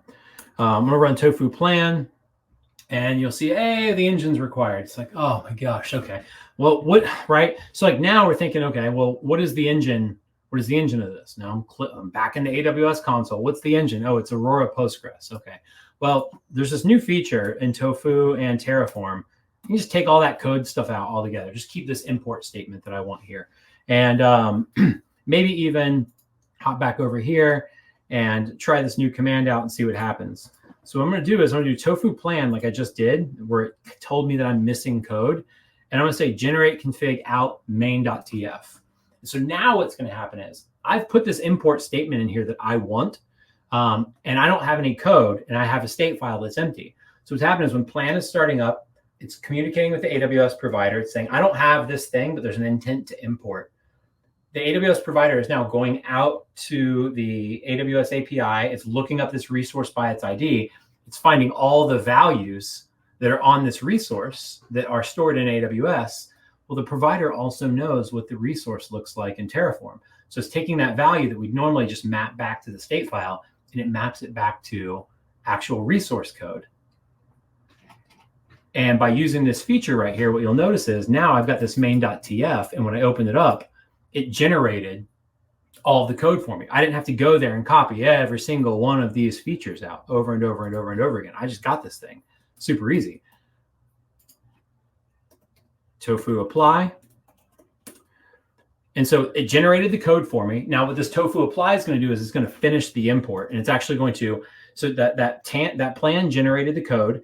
By applying, it takes the generated code, it hits the API one more time, and it generates the state file. So you can see one was imported, nothing was added, nothing changed, nothing destroyed. It was able to bring this in. Now I'm going to do tofu apply, and it's going to give me an error message here. Do tofu apply. And, oh, sorry, it didn't give me an error message, but I should remove this imported code. I thought it was going to give me a warning about the import. Remove that imported code, and now I just have this resource that is now directly managed. There's no variables. It's literally managing this specific instance of this database is now managed right here. You can see there's nothing to change. If I hop back in here, and let's just change something like the retention period. So now on the other side of this is actually managed with infrastructure as code through MassDriver. I'm introducing drift to whoever's managing that over there because I just changed it locally, right? Now I effectively do have two state files of the original person that's managing that. I'm just using this as a demo, but this was built with infrastructure as code. So I've kind of accidentally introduced some drift here, but what you can see is I'm able to now manage this resource. I'm managing it in Terraform. I didn't write any Terraform code. I was simply able to just kind of import it. But what we've got is bad Terraform code. We look at this and it's just like, oh my gosh, literally everything is hard coded to a value. I need to back this out to some sort of variable interface, right? And so now I'm kind of right back in that place that I was with that Terraform module earlier, where I'm like, okay, I've got something that's managing something. I got something that works, but now I've got to back this out to a really good interface for my team. And I got to back it out to a variables. I've got to back out the state file, etc. So, okay, it looks like I was able to change that resource. So this is in. So I've actually got ls-la. I've got real Terraform here. I've got my log file. I've got my folder of providers. I've got my code. I've got the actual state. Cat this bad boy real quick. You can see this one's here. That's all good to go. And so I brought it in. I don't have a great module, but it's super easy to import and generate the code now. I can continue to do that with those other resources. I think we saw that we had about 12 resources in there. Again, the goal isn't to make a full AWS course on like how to make a good high scale RDS. So we won't bring all that stuff in. We got one resource here. And now it's just kind of a matter of starting to back it out to have the interface that I want to have for my team. So, we come back into this main.tf. One of the first things I notice is, we do happen to have a naming conventions, which is cool. I see this database. I see this same like block of code over and over and over again, right? So the first thing I'll do is I'll come up here and do something like variable name prefix, right? Talking about that earlier. Default. Again, I try to keep it real simple when I'm developing locally. I'll remove this default before I publish this module, but just for getting my flow locally, getting it going, I just kind of keep it in here. And now what I'm going to do is I'm going to replace everywhere where I see this with var.name prefix. Go to the next one. I'm going to replace that one, or replace that one. I'm going to replace that one, and that one. Right. So now I've like dried this up a little bit. I should come back over here, a tofu plan. Right. I want to give my my team the ability to set the name prefix for the resources, but I don't want them to be able to name literally every single thing. Right. And so now it's like, okay, well, what's next? This is an RDS cluster. Do I want to allow my team to, and this is literally the way I will go through this. I'll bring in a resource, I'll start working on something, and I'll go through field by field thinking the team that's going to be using this module, do I want to expose this functionality to them? Do I want to allow this team to do major version upgrades of their database? It's a good question. If this module was built for a DBA, I might say yes. But you know what, like we've had a history of, you know, database upgrades at our organization that have gone poorly. So I'm going to set this to false. I don't want our developers to be able to upgrade the major version without getting the ops team involved, right? Because maybe something's going to break or they need to do some restores and we need to plan some outage time. If you've got a team that they're managing that stuff themselves, maybe set it to true, right? And this is one of those things where it's like, you can set this to true, you can set this to false, or you can set it to a variable, right? And this is one of those things that you see a lot of modules where it's like literally every single attribute is just a variable, and you're not providing anybody any service by doing that. So I like to think through, how are people going to use this, and just set a good default for them and just say, you know what, you can't. And if somebody comes along and they're like, hey, I need to be able to do a major version upgrade, and I'm like, you know what, we've actually they've gone pretty smoothly the past couple of months when we've done these, I'm going to switch it to true. And now people can. I'm not going to let them set whether they can do it or not. I'm just going to say, this is our policy, we allow it, right? Zones. This is a place where I would probably look to doing a data lookup and look up the zones that we want to use. I'm not going to ask the developers to pick 3 zones. I might ask them what the SLA of this Kubernetes or this database is, right? And maybe they'll put in, you know, standard, right? Or maybe they'll put in high. And what I'm doing is I'm trying to model something that is easy for my developers to understand, that I can then map that value to a bunch of configurations. So we might say internally, whenever we make a standard class cluster, it's a single instance in a single zone. If you set something as high availability, then we're going to have locals that figure out what zones to place it in, right? I'm not telling developers to pick zones. I'm not making them think, does 2A need to be before 2B? Do I need 2A and 2C? They don't care, right? And so I like to make these interfaces that let them kind of think through this. So I might say, okay, set this to the SLA level, standard, highly available. Maybe there's just one that's just test, right? And it's using micros and burstable instances and stuff like that. So I'm trying to back that stuff out. I'm going to take this out for now. We're just going to leave this mostly hard-coded. But that's what I'm looking for. I'm kind of going through here and trying to figure out, like, what do I want to set for these? Does this make sense to expose to a developer as a variable? Apply immediately. I think this one definitely does. There's some cases where you're making changes to RDS clusters where you want to do it immediately, and some where you're doing it during the maintenance window. This is one that I would definitely do as var dot apply immediately.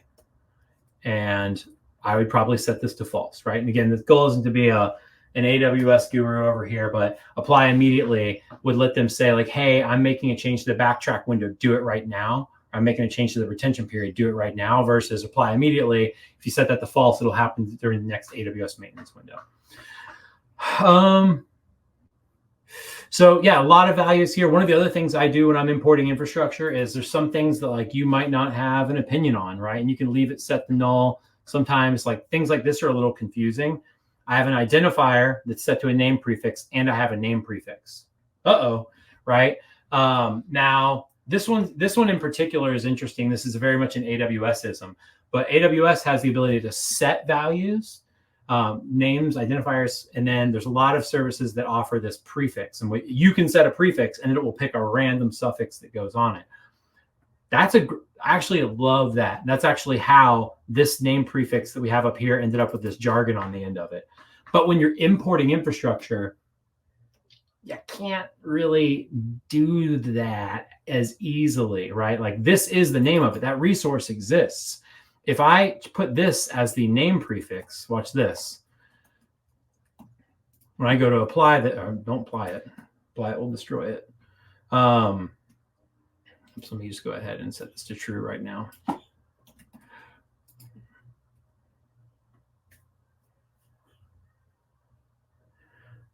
You'll see that it wants to destroy and recreate my database, and in the process lose all the data. That's not what I intended to do.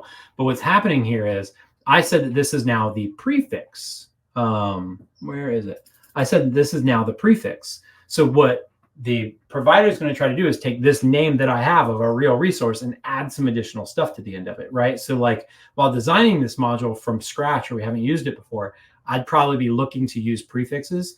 And this just stops your developers from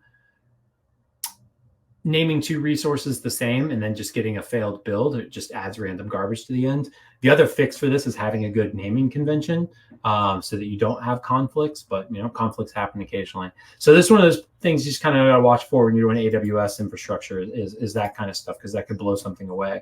And there is ways to kind of finagle that through the state file. I could set it as the prefix, and then I could go into that state file, and it's a little harder to do. Maybe I'll show it though, because it is kind of interesting. Let's say I did want to use the prefix. Let's do this. I do want to use the prefix. I'm saying, you know what? This thing has a suffix on it already, but from now on, I want people to use the prefix. This is my first database that I'm bringing in. It's our production database, but we're going to be spinning up staging environments, et cetera. And I want to make sure people are getting a nice suffix on it. Well, the other thing I can do here is I can open up this Terraform state, you format it. And when I come in here, you can actually see. So this is a little harder because this is the attribute level. So I'm not moving a resource. I'm actually coming in here and changing an attribute. So this isn't something that you can do through the Terraform state commands. But since this is JSON, I can just come in here. And so now what I can do is I can come in here and I can see, see, the prefix is empty. So what I'm going to do is I'm just going to move this value down. And so again, this is weird because we're seeing it called prefix, but it's the whole thing. But what's going to happen is, that prefix is going to be added on for other resources later, right? So you can come in here and like finagle some stuff at the attribute level when you're importing stuff, and sometimes you'll have to. It's just a little, it's off the beaten path as far as like Terraform state management goes, because like you're in there like configuring the state yourself versus using the CLI tools. So again, it's just JSON, so you can do it, but so that's just one of those things to watch for. I'll usually come through here and just kind of knock out other values that I don't necessarily think are important or hard code things. Something like deletion protection, I might want to just hard code that to true. Why? Is that stops this database from ever getting deleted. It stops it on the AWS side, right? And now the thing that sucks with setting it to true is if you actually go in and try to destroy it, it'll fail the build because you can't destroy something with deletion protection on. So, might expose this one as a variable, but I might just put it as true by default, just so we never accidentally delete something. Now, deletion protection is another one of those places where like you can do stuff like that with like OPA and some other tools, but you got a lot of options there. And then just kind of looking through this, sorry, just looking at some comments.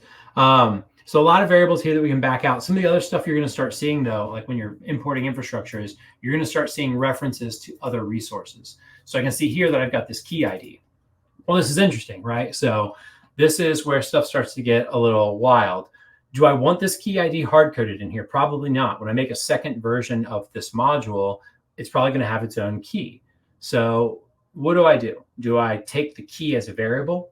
Do I make and import this KMS key? Because I can do that. I can import this KMS key into this module as well, right? So let's go ahead and, just kind of do that real quick. So come back over here. I'm going to touch this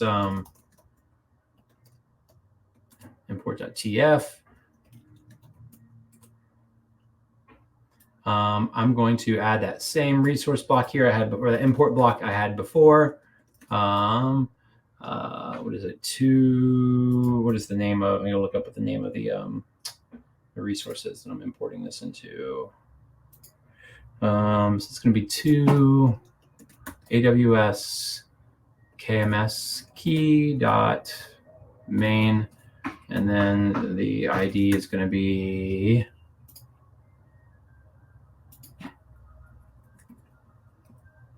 pretty sure this is the whole ID they use for keys. I can't remember. Oops. Okie doke, let's do a tofu plan. Okay, main does not exist. That is fine. We're okay with that. Let's go ahead and do the code generation. We'll call this key.tf. There we go. So now if we open key.tf, we'll see the actual key here. Right, so this imported that key. Now I can come back over here and say, okay, as a part of this module that I'm like backing out from existing infrastructure, I want to create keys and I want to reference those keys. So now I'm going to say main key yarn. And now I should be able to, again, come back in here. I should tofu plan this, and nothing should have changed, right? And so this is the real rub. Like writing Terraform, I think is fun. Inappropriate value for attribute KMA key ID string is required. Where did I not put a string in? Oh, whoops, I missed the ARN part. .ARN. Sorry, I can't see all the code at once on the screen without scrolling back and forth, so I just missed some stuff there. So now you can see like it wants to import this, and it wants to introduce a change. So now I'm on alert. Okay, we've seen a lot of 0 to add, 0 to destroy, change. It wants to change something. What's going on here? Okay, I can see it wants to change the database, and it wants to import this. So I'm just kind of being careful here, looking at it, making sure it's not changing anything crazy. Looks like it's going to import this key, and it's going to change this to allow major version upgrades. Great. That's exactly what I want to do. I'll do a tofu apply. And what's going to happen is it's going to import that. Yes, I want to import it. I'll remove that import file again. Oh, it's going to modify this cluster to make some changes to the stuff. But now I've got another resource in here. So this is great. Now I've got 2 resources that if I go invoke a new version of this module, it's going to create the key and it's going to create the database. There's obviously still a lot of values that I need to make decisions about and back out, right? So coming back here, thinking through, like I probably want to let the developers set the version of Postgres. So I should back that out to a variable. Final snapshot identifier. I don't want developers to have to think about that. So I'll just do something like var.name prefix final snapshot, right? Like reusing that input to kind of get some, to lower the surface area of this module. I definitely want final snapshots, but I don't want people to have to specify that. I don't want you to, a final snapshot in AWS is when you're tearing down the database, it snapshots it one more time. Like what a thing to have to think through when you're making a database the first time is, hey, when you're finally ready to destroy this thing, what do you want to call it? That's far future, right? So just don't make the developer think about it. Use their name prefix, call it final snapshot, call it a day, and move on. Database authentication enabled. Well, it depends. If our application, let's say we're using Rails and Active Record supports using IAM-based authentication, then maybe we want to say as a business, we always want this to be true. But maybe we've got an old, maybe we got like an old PHP app and the library that we use for connecting to RDS does not support IAM. Then it's got to be false, right? So again, like kind of going through each one of these and thinking through, do I want to expose it? How do I want to expose it? Do I directly expose it or wrap it in some logic with locals? And when you get to importing, like this is where it gets really, really tedious because as we're going through this file, what we've seen is we realized that we had this KMS key. Well, guess what? We got to do all the same stuff with this KMS key now, right? We have to think through, okay, what in here makes sense to set? What in here makes sense to hard code? What in here needs to be variable references? And we're going to kind of walk through that same process over here again, right? So there's a lot of stuff to do here as we're kind of moving these resources around and importing them into infrastructure as code. Let's go back over here, see what happened. You can see that it imported that. It changed my database. I'm going to go ahead and remove this import file one more time. Do a tofu apply. And what we should see now is that final snapshot identifier is now set on there. Great. Like this module is ready to be used. Again, it's not going to give you the most control over this Postgres instance. There's still a lot of values that are hard coded in here. We can back out some more, but like we're starting to get someplace. We're starting to get to a module where we've got a couple of resources in it. It's pretty cool. If I look at my state, you'll see that my let's do format, AWS KMS key. You can see that my KMS key has now come in and it's under management. So this is now expecting to manage this key. You see I've got a lot of attributes in here that are still hard-coded. So I need to kind of back all this stuff out as well, or just remove them if I don't care. Usually if I have a bunch of things set to null, I'll just yank them out. But like this is another one. It's like deletion. So like a lot of this stuff really comes down to your company's policies and like who is going to be using this module, right? So you might want to say deletion window in days for a database is just 30, right? Once you delete a KMS key, it actually stays around for 30 days in case you need to, you have some sort of encryption issue, you need to bring back those old keys, right? And maybe that's just us saying, we just do that. It's always 30 or it's always 90, right? But that's really like a team decision kind of thing. You know, whether or not key rotation is on. Again, like that's another thing. Do we need key rotation for this? Yes or no? So I would go through and each one of those resources that I kind of hit when I did this history Where is it? Yeah, right here. So what I would effectively do now is if I was doing this for realsies, what did I miss on here? Hold on a second.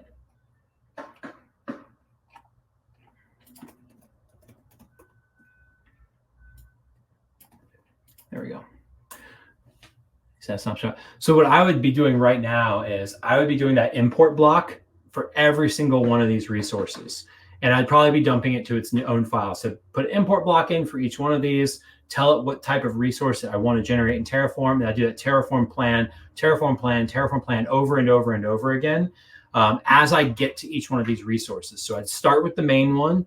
And as I'm coming down here and I run into a resource like this key, I would import that key and then I would start working through it. And my goal is I want to get all the lower level leaf things kind of backed out first, right? Because there's a lot of attributes here for this main cluster. So it's like, okay, now I'm working on this key. Okay, let's back the key out. What do I want to expose as variables? What do I want to hard code? What do I want to reference? What do I want to look up through data?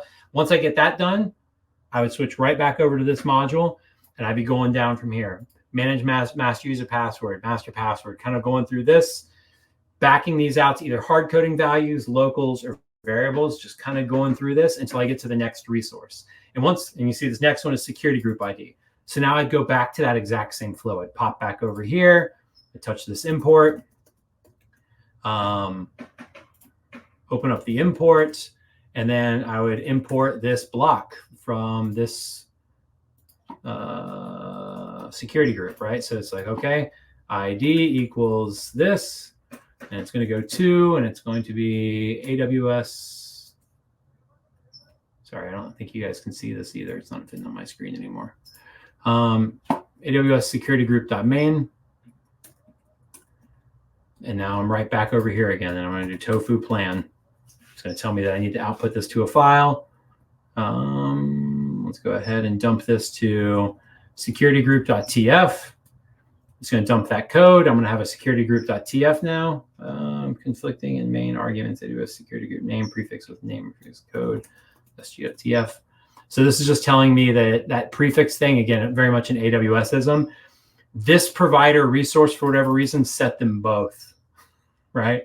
So I'll just yank this one off because that's the new name of this resource now. And now I can do a tofu apply.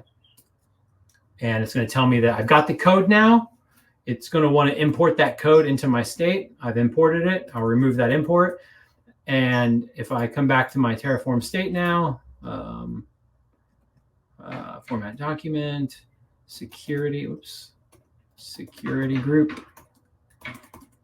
Did I not reload this file? Hold on a second.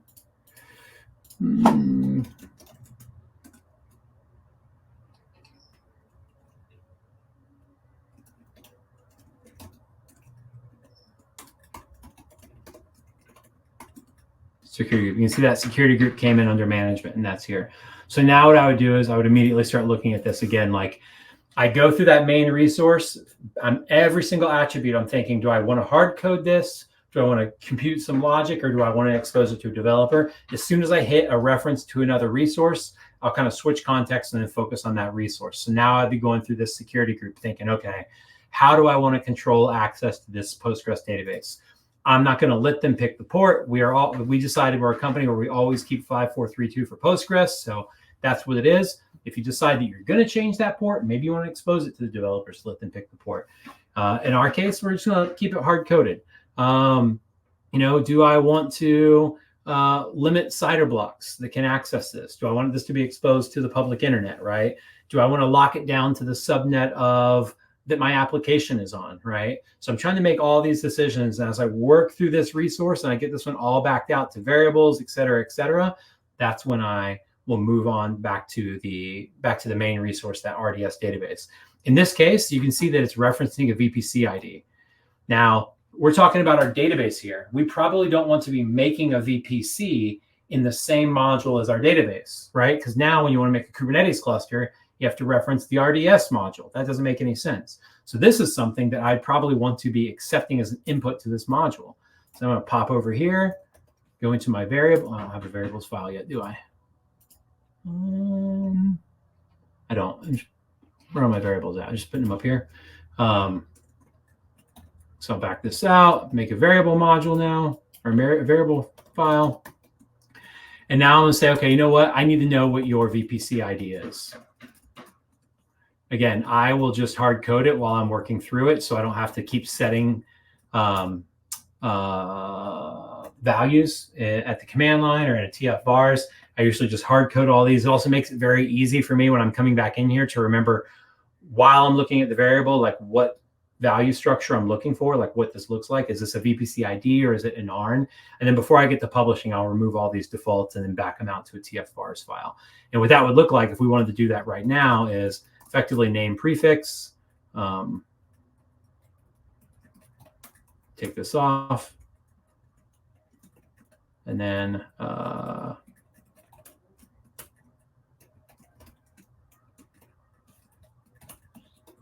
oops, sorry, that keystroke again. I'm going to touch TF vars, put those in. And then I did note that when I brought in the security group, I actually didn't reference the VPC ID here. So VPC ID equals var.vpc ID.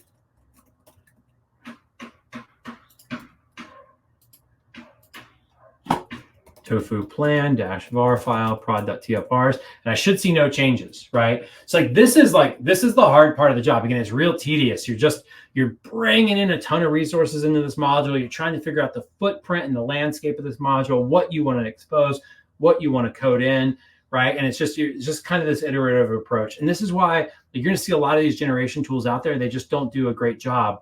What they're going to do is they're going to literally give you like a rote dump where it's just like literally attribute the value of that existing resource. Some of them will back all these values out to TF-var files, but then everything is just wired straight through.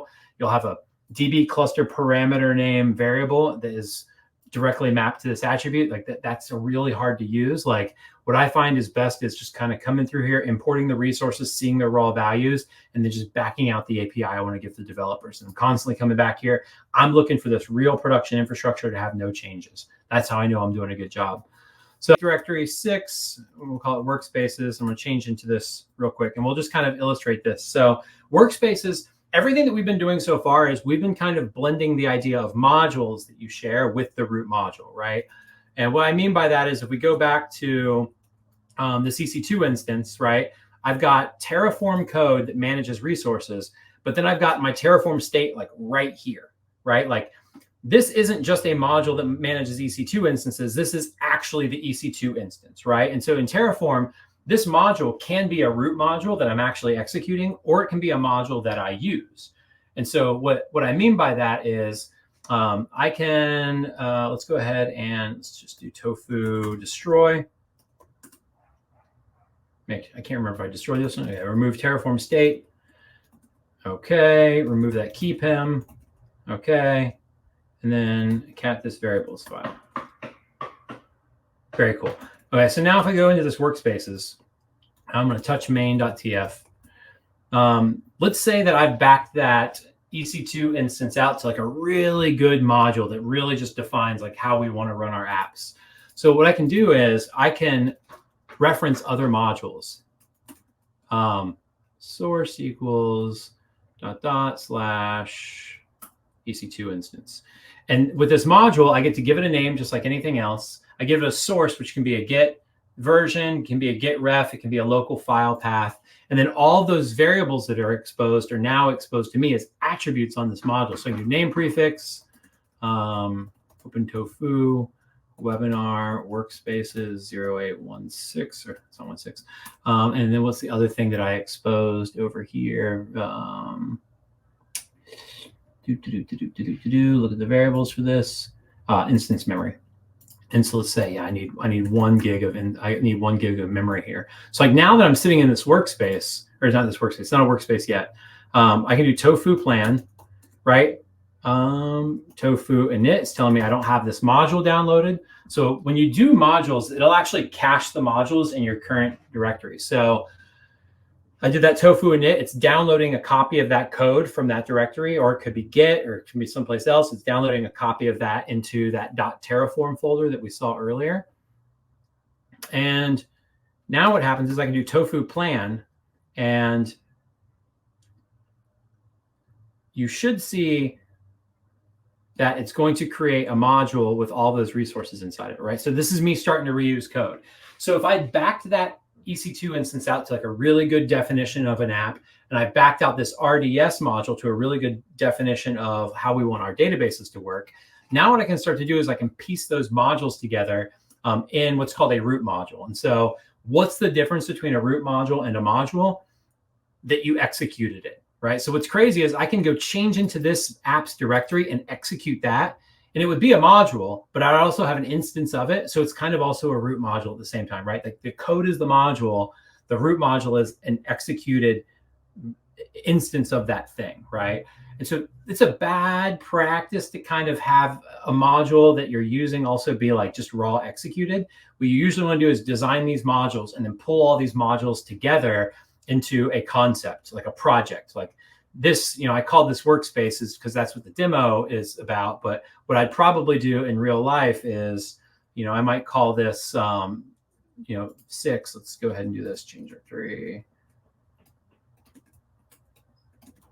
Move 6 to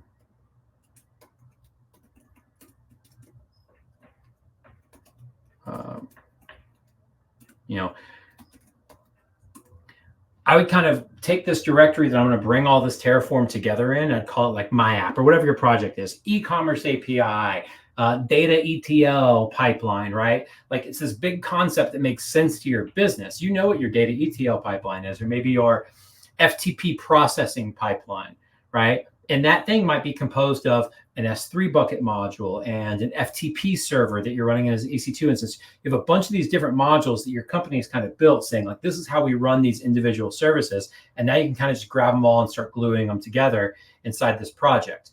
Well, the thing that kind of sucks about this is if we do this tofu apply here, this is going to work. It's going to build that same infrastructure that we built in that other environment. We can run yes. It's going to start standing this thing up. And that is great. I'm able to reuse code. I've got my app. I'm actually able to build this app. It's going to take, 30 seconds or whatever here. But I need a staging version of this thing too, right? And so how do you do that? And that's where workspaces kind of come in. So I'll have to wait a second here for this to build, and then I'll be able to show you all the workspaces stuff.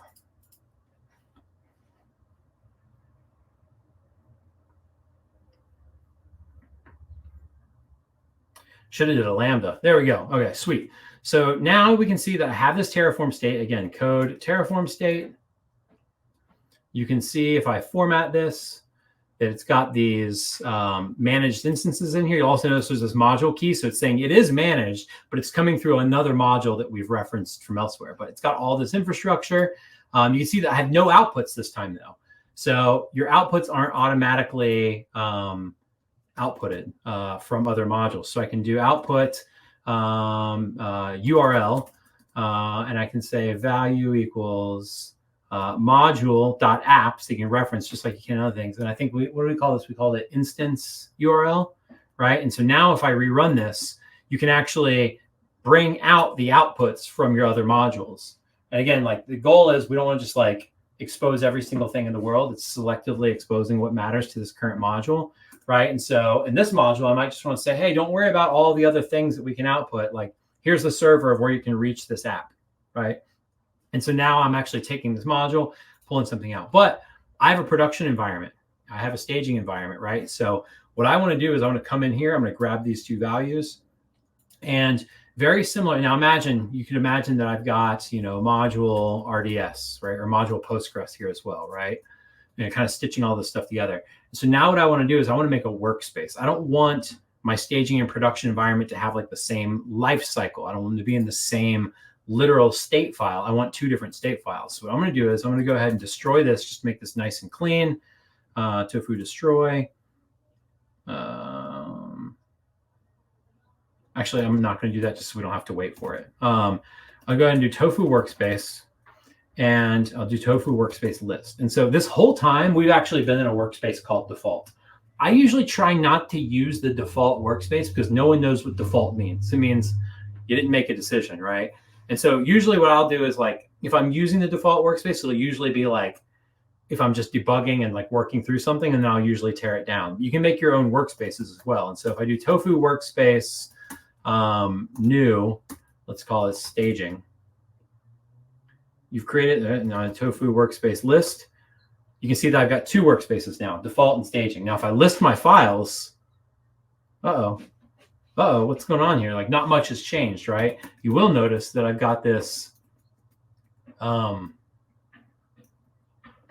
will notice that I get this additional directory called Terraform state.d/staging.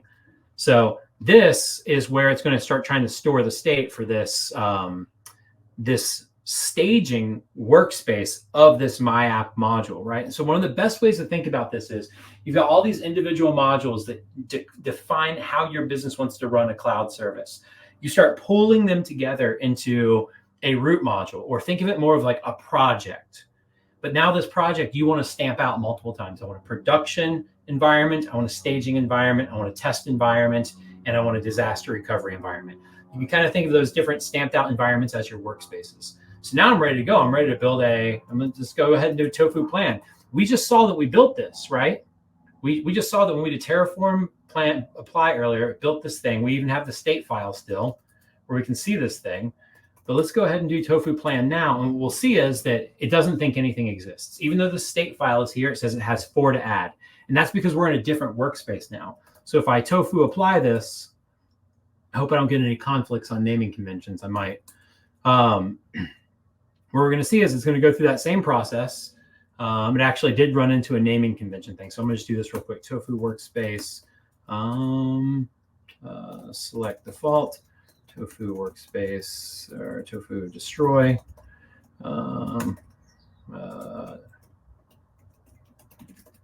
Do that in the background.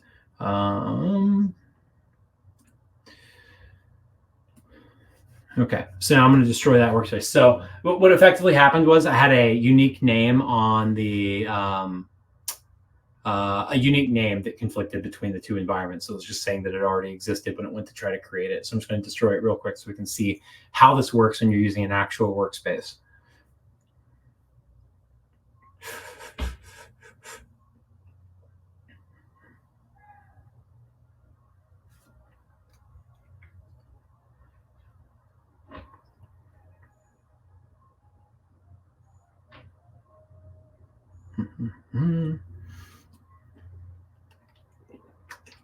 All right, there we go. Great. Okay.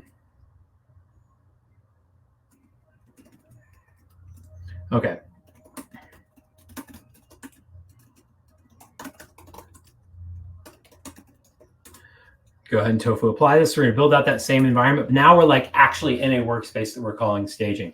And so what you'll see that happens differently here is as this starts to build, what's going to happen is that new directory that was created that had a staging subdirectory, that's where the state file is going to go. And so what effectively is happening here is when you're using workspaces, the workspace that you're in has a state file and can have variables. And so you can create multiple versions of this workspace where you can say, okay, I've got my production workspace, I've got a staging workspace. They both share the same code, but they have their own variables and their own state file. So again, it's the code plus variables plus state file, which tells Terraform and Tofu how to behave. So if I list right here, I don't have a Terraform state file anymore. But if I do tofu show, you'll see that there's some state coming from somewhere. And where that is right here, down inside that staging directory. So now if I say, okay, tofu workspace, new production, you'll see that it's created a directory in here for production. If I do tofu plan, you're going to see that, well, there's no resources in this production state, right? So what this is allowing me to do is separate my state and my variables from the actual resources. It lets me have true parity. I can define all my resources. I can bring everything together into this project, and I can stamp out the attributes that I'm applying to those things and have different states. So now if I want to do a, if I want to start like making this a little more flexible, then what I can do is I can take those values that I have. I can touch prod.tf vars, touch staging.tf vars, let's go ahead and open these two up real quick. So these were the values for my staging environment. I'm going to go ahead and specify different values for my production environment. We just call it prod, leave that as 1. And let's go ahead and try tofu apply var file equals prod tfvars.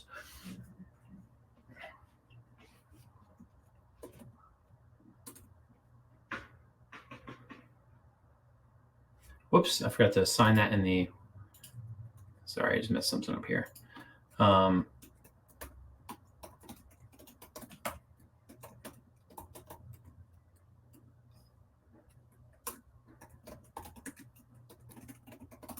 Sorry, I turned these into variables, or I wanted to use these as variables, but I didn't define them in this module. So these modules, like these variables exist in this module, but now I'm exposing them as variables that I can control from this project. I could also do something like this. Maybe I don't want to expose memory in this project, right? Maybe the person that wrote this EC2 instance wants people to think in memory, but me as the person that owns this project just says, hey, you know what? Whether it's prod or staging, nobody ever needs more than a gig. So the only thing I'm going to expose is this naming prefix, right? So again, like there's multiple levels of which you can kind of make the decisions about what variables that you want to expose and what surface area you want to give to developers. So let's go back to this. You can see there's 4 added. So I created this environment. You can see that I've got these prod vars here. If I go into this Terraform state, there's a production state. I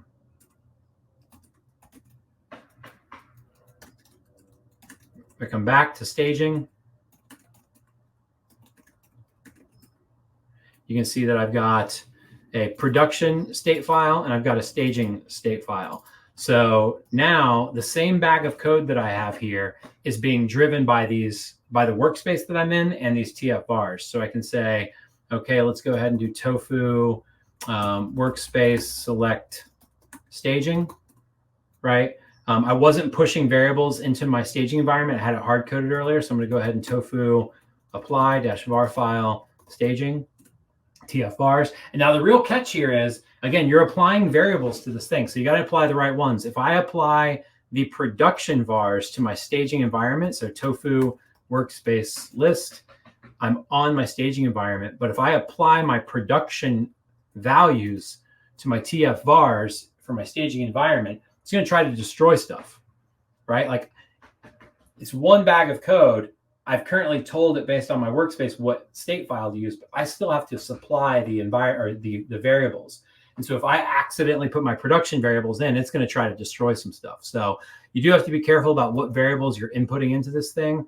And again, like where to store your TFVars is a challenge. Like when you get to this point where you're starting to have secrets and information in here and you don't want to check it in and you kind of outlived get crypt or something like that, that's where you start looking towards one of these taco vendors, Terraform automation and collaboration tools to kind of manage your vars for you. But that's workspaces in a nutshell. Sorry that we didn't have a whole hour to go through workspaces, but that's effectively it. I mean, what it really is at the end of the day is just a bunch of names of environments where it's going to store the state in different ways. And then you see the opportunity to kind of route these TFVars into it one by one. So it keeps you in this perfect parity as far as resources go. And you can kind of stamp it out as many times as you want. So I guess that's really that was a very extensive and deep dive workshop on OpenTofu. I hope you enjoyed it. Make sure to subscribe to Cube Simplify and press the bell icon and share this workshop with anyone who wants to learn about OpenTofu. And once again, thanks to Cory for taking out his time and giving us an extensive in-depth presentation and demo on OpenTofu.